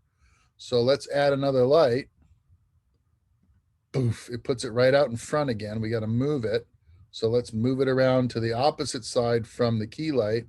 And let's go around behind again and raise it up and dim it way down and see what that looks like. That's kind of interesting. We could go around even a little further, I think, get a little bit more behind him, a little bit higher, see what that looks like. I don't know. What do you think? Can make it brighter. We could balance it with the other 3/4 back key and make it a double back cross with just a little contrast in the middle. And we can even lower that more to get a mysterious look. Kind of interesting. I don't know. It's really up to you. You can almost do whatever you want with this thing and see what you get. Move it closer, move it further away. This is interesting here. Maybe down a little, lower it a little bit. There's that cheeker we were talking about earlier, and raise the fill light a little bit more back again. And now we've got an interesting scenario going on here. So I think this is kind of fun. You can play with this. Once you get the hang of adding and subtracting lights, like for instance, I could turn a light off, just click on it and it turns out, turn it back on, see what it's doing, right? With respect to your other choices, turn your fill light on and off. We call this A-Bing when we're on the set. I'll turn to one of the electricians. I'll say, A-B the key light for me really quick. They'll turn it on, turn it off. So I can look at it on and off to see if I'm on the right track or not with my lighting placement, right? And you can add up to 6 sources. So whatever you're doing, the only thing you can't do is, because it's a virtual studio, you can't add a light to the background because there technically isn't a background. I wish there was something back there you could splash a little light on so you could practice adding a 4th light, one for the background, but you can't. So your options are, if you start adding more than three lights to your scheme, maybe you've got a double back cross in the back, you've got an eye level fill light, and then maybe you've got a couple alternate split keys working from below. You could be working with 5 lights at that point. There's a number of things you can do with more than 3 lights. It might be a little advanced for you at the moment. And I don't mean anything by that other than it's just going to take practice, and you're going to figure out what you can do with these lights, how they'll perform depending on where you put them. And what's nice about this is you can do it anywhere. So you can do it on the bus on the way to work. You can do it, you know, in the airport waiting for your plane. You can do it in your bedroom when it's a rainy, dark day outside and whatever, or, you know, on your couch at the house. You don't need any equipment. You don't have to come to campus and use the stage. You don't have to rent any gear. Just go to the website and play, which I think is kind of cool. So hopefully you find this a helpful tool.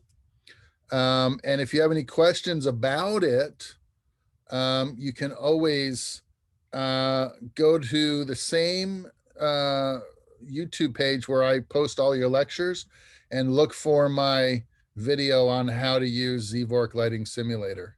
And I have a tutorial video on there which will explain to you at length how to use all the tools in that application.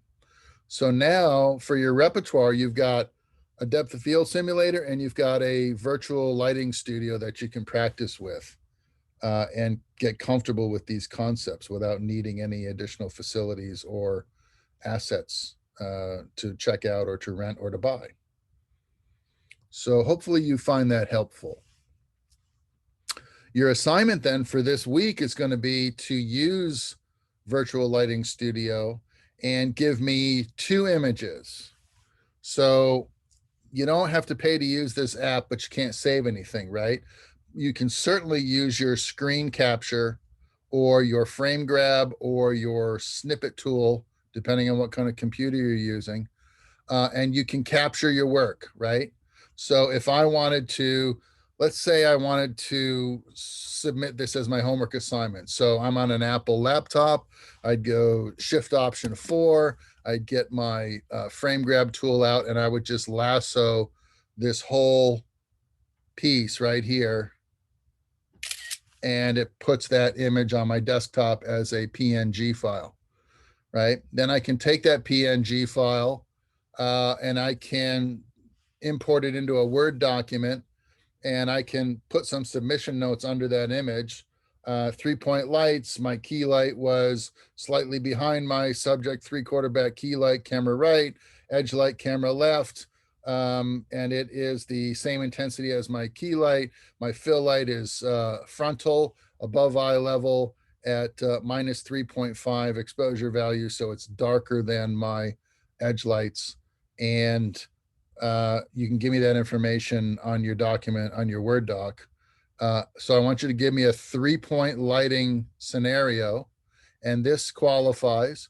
You could also give me a Rembrandt key. So you could bring your key light around more to the front. You can give me a side light key in 3-point lighting.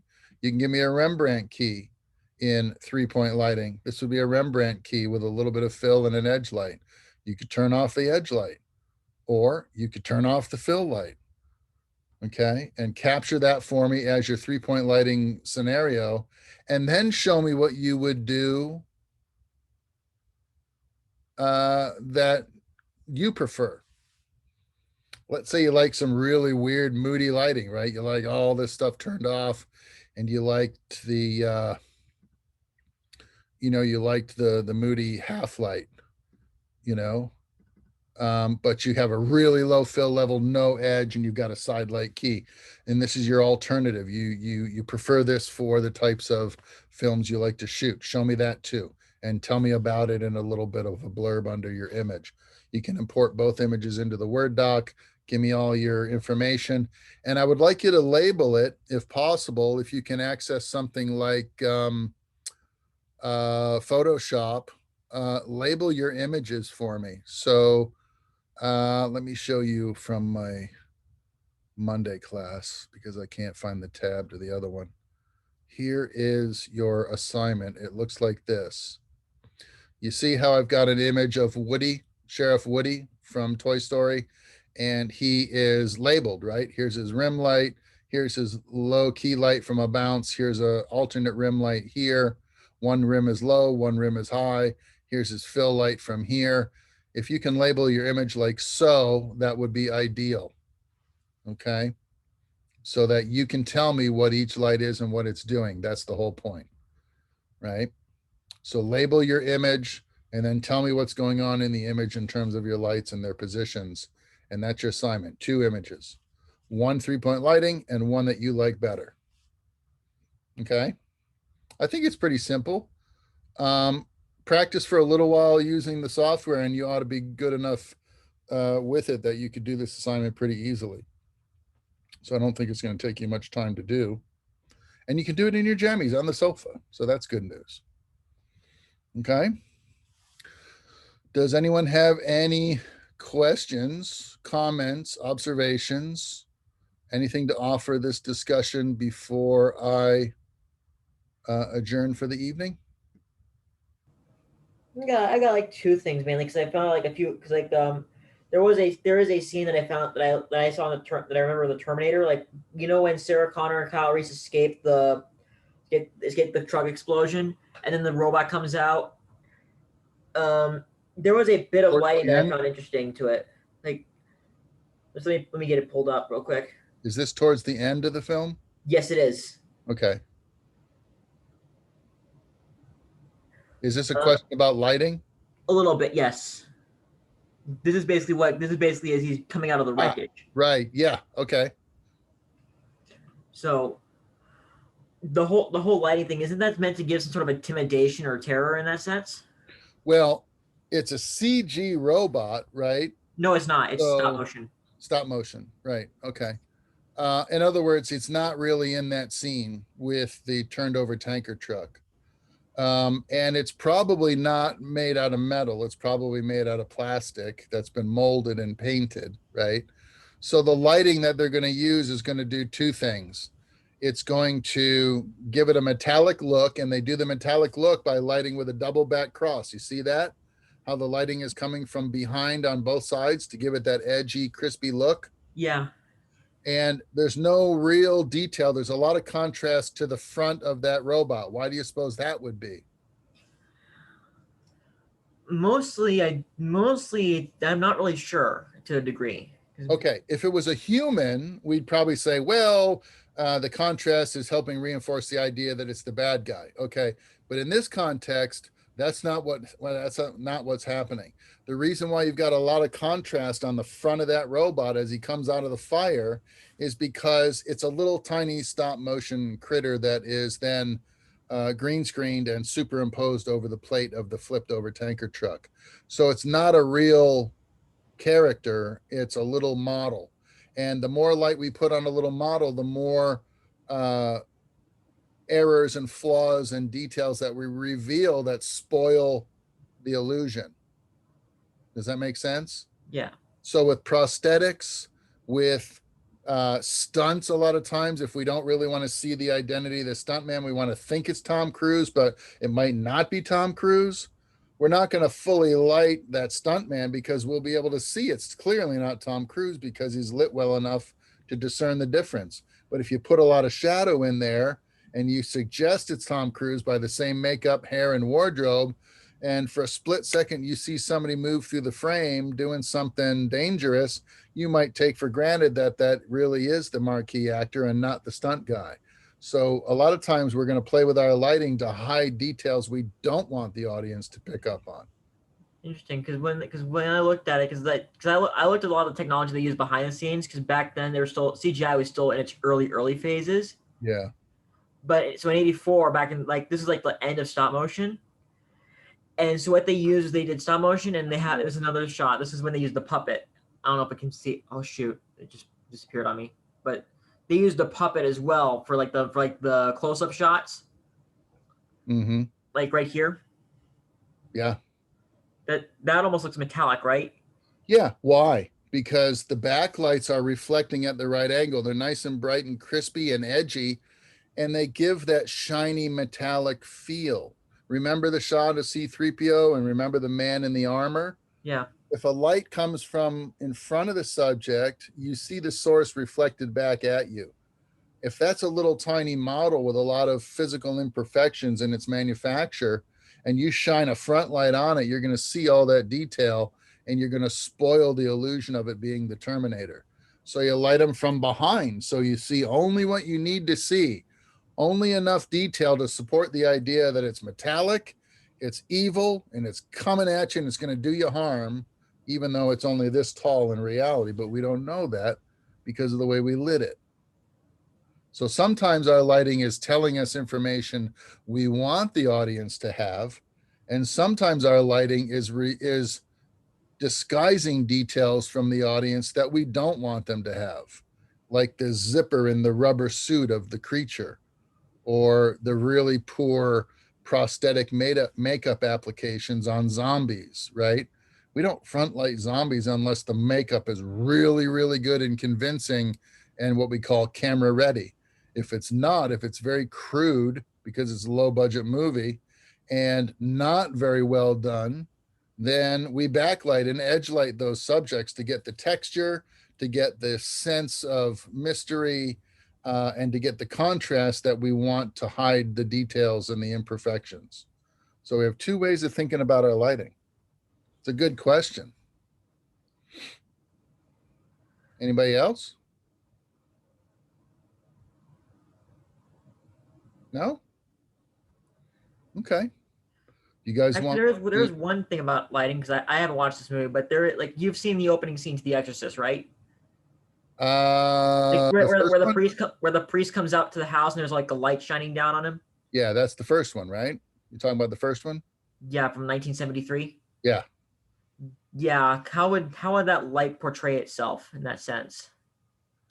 I'm trying to think back. I was doing some research on that very shot not too long ago, a few months ago, for a concept of my own that I'm writing. And it occurred to me that it was the actual street light, and it was supplemented by a much smaller instrument coming from a similar angle to provide the actual shaft. But the illumination itself was actually coming from the street light, as I recall. Oh. So it's a combination of things. It's the practical in the shot, the lamppost, and then it's a supplementary fixture that is completing the idea of what that lamppost is doing. Okay, so it's complementary lighting. It's complex. It's two parts: what we see and then what we add to it to complete the illusion. Yeah. Okay. Yeah. And then one last thing, and this is mainly from because I kept going back to this one scene I watched from Batman versus Superman where Lex Luthor and Superman meet for the first time, face to face, and the lighting is still consistent, but as the camera angles show, it starts with Superman on top of above Luthor, and it shifts to Luthor being above Superman, and the lighting kind of shifts from it being lighter on Superman to being brighter on Luthor. That's mainly because of the background lights, while the light on Superman remains constant. So that's a metaphorical representation of the transfer of power or energy, right? Superman starts in a position of superiority to Lex Luthor, and his lighting is better than Lex's. Lex's is in an inferior position, but as Lex gains power and Superman loses his edge or his advantage, his lighting will shift to the inferior lighting, and Lex Luthor's will become the predominant lighting. Okay, I think that's it's a symbolic transfer of power. I also kind of find it more overpowering because unlike Superman, Luthor has that big neon light behind him, so it kind of overshadows his own light as well. I wish I was more fluent in the scene that you're talking about, because I don't recall the particular details, but that's what it sounds like to me. Is it sounds like a traditional representation of the change of position metaphorically between those two characters. Here it is. I've got a portion of the scene because this is where it's starting to shift, but it's the background light behind Luthor. Okay, so that's doing something similar to what I showed you with Jack's lighting on the deck of the Titanic, right? Instead of adding an edge light in that situation, we add a background that's visible and brighter than the foreground to create the separation of the character in the foreground from his background. Interesting, because I honestly it's a lot to think about when you do the lighting. It's an interesting job. It makes for a really great career. If you're really good at it, you can have a reputation and you'll work a lot. You can get a lot of opportunities from it, gain a lot of access that you wouldn't have any other way. I preferred it as a craft to almost everything else that I tried when I was younger. I stuck with lighting the longest in my career, and it was what led directly to me changing from a gaffer to a cinematographer towards the end of my career. Was my extensive knowledge of lighting. So if you're inclined towards lighting at all, I can encourage you and say that it's a great choice in terms of what you might do for yourself when you get out into the industry.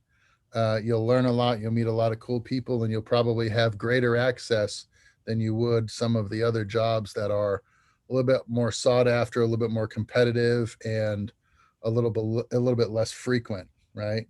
So you could have upwards of, 20, 30 lighting technicians on a feature film and only one director, only one assistant director. So the frequency of jobs in Hollywood where they need directors and assistant directors far lower than the frequency of jobs they're offering to people who know how to light. So it's a question of probability and access. If you want to get in and have a good skill that you can exchange for a paycheck while you're really learning how to be a director, let's say, or a writer or an actor, right? And I know a lot of folks that use the grip department and the lighting department as springboards for that very reason. Once you're in and you're working and you can network and meet people, you can move around and you can transition from one job to the other a lot easier than you can from being on the outside looking in. So this is why I always preach to you guys, if you're inclined towards this at all and you want to be involved in the film industry, you're not going to get hired out of college to be a director or a screenwriter, but you might get hired as a grip or a lighting technician or a production assistant. And once you've got a job and they know you and they're comfortable with you and they know who you are and they've seen your work ethic and they've seen the quality of the work that you do and your dedication and your passion, that's when you can take advantage of opportunities that you would only find on the inside. And that happens after you gain access. So think about that and consider that when you're trying to think about how you want to approach your career when you get out of school. I think everybody that graduates from film school should have one ultimate goal that represents what would be the crowning achievement of your career over time. And then you should have an objective that's a little bit more realistic and one skill that you can offer in exchange for a paycheck. And I think that if you do those things, you're going to be in a really good position to succeed. So I want to let you guys go because this is now coming up on almost three hours, and it's time for us to adjourn. But thank you for your time and attention. Thanks for sticking with me through the whole lecture. If you have any more questions, talk to me, send me an email through Web Courses. We can maybe set up a supplementary Zoom and just the two of us can talk about what's on your mind. Or you can work it through the email and Web Courses and I'll answer and address your questions that way. Don't forget, you've got a tiny bit of homework to do. And, give me a call if you have any questions or problems executing that assignment, okay? So I'm going to stop my screen share. And if nobody has any objection, I vote that we adjourn for the evening. Okay. Yes? Second that motion? All right, folks, thanks so much for your time. Have a good evening, and I will see you next week. See you all next week. Bye. Thanks a lot.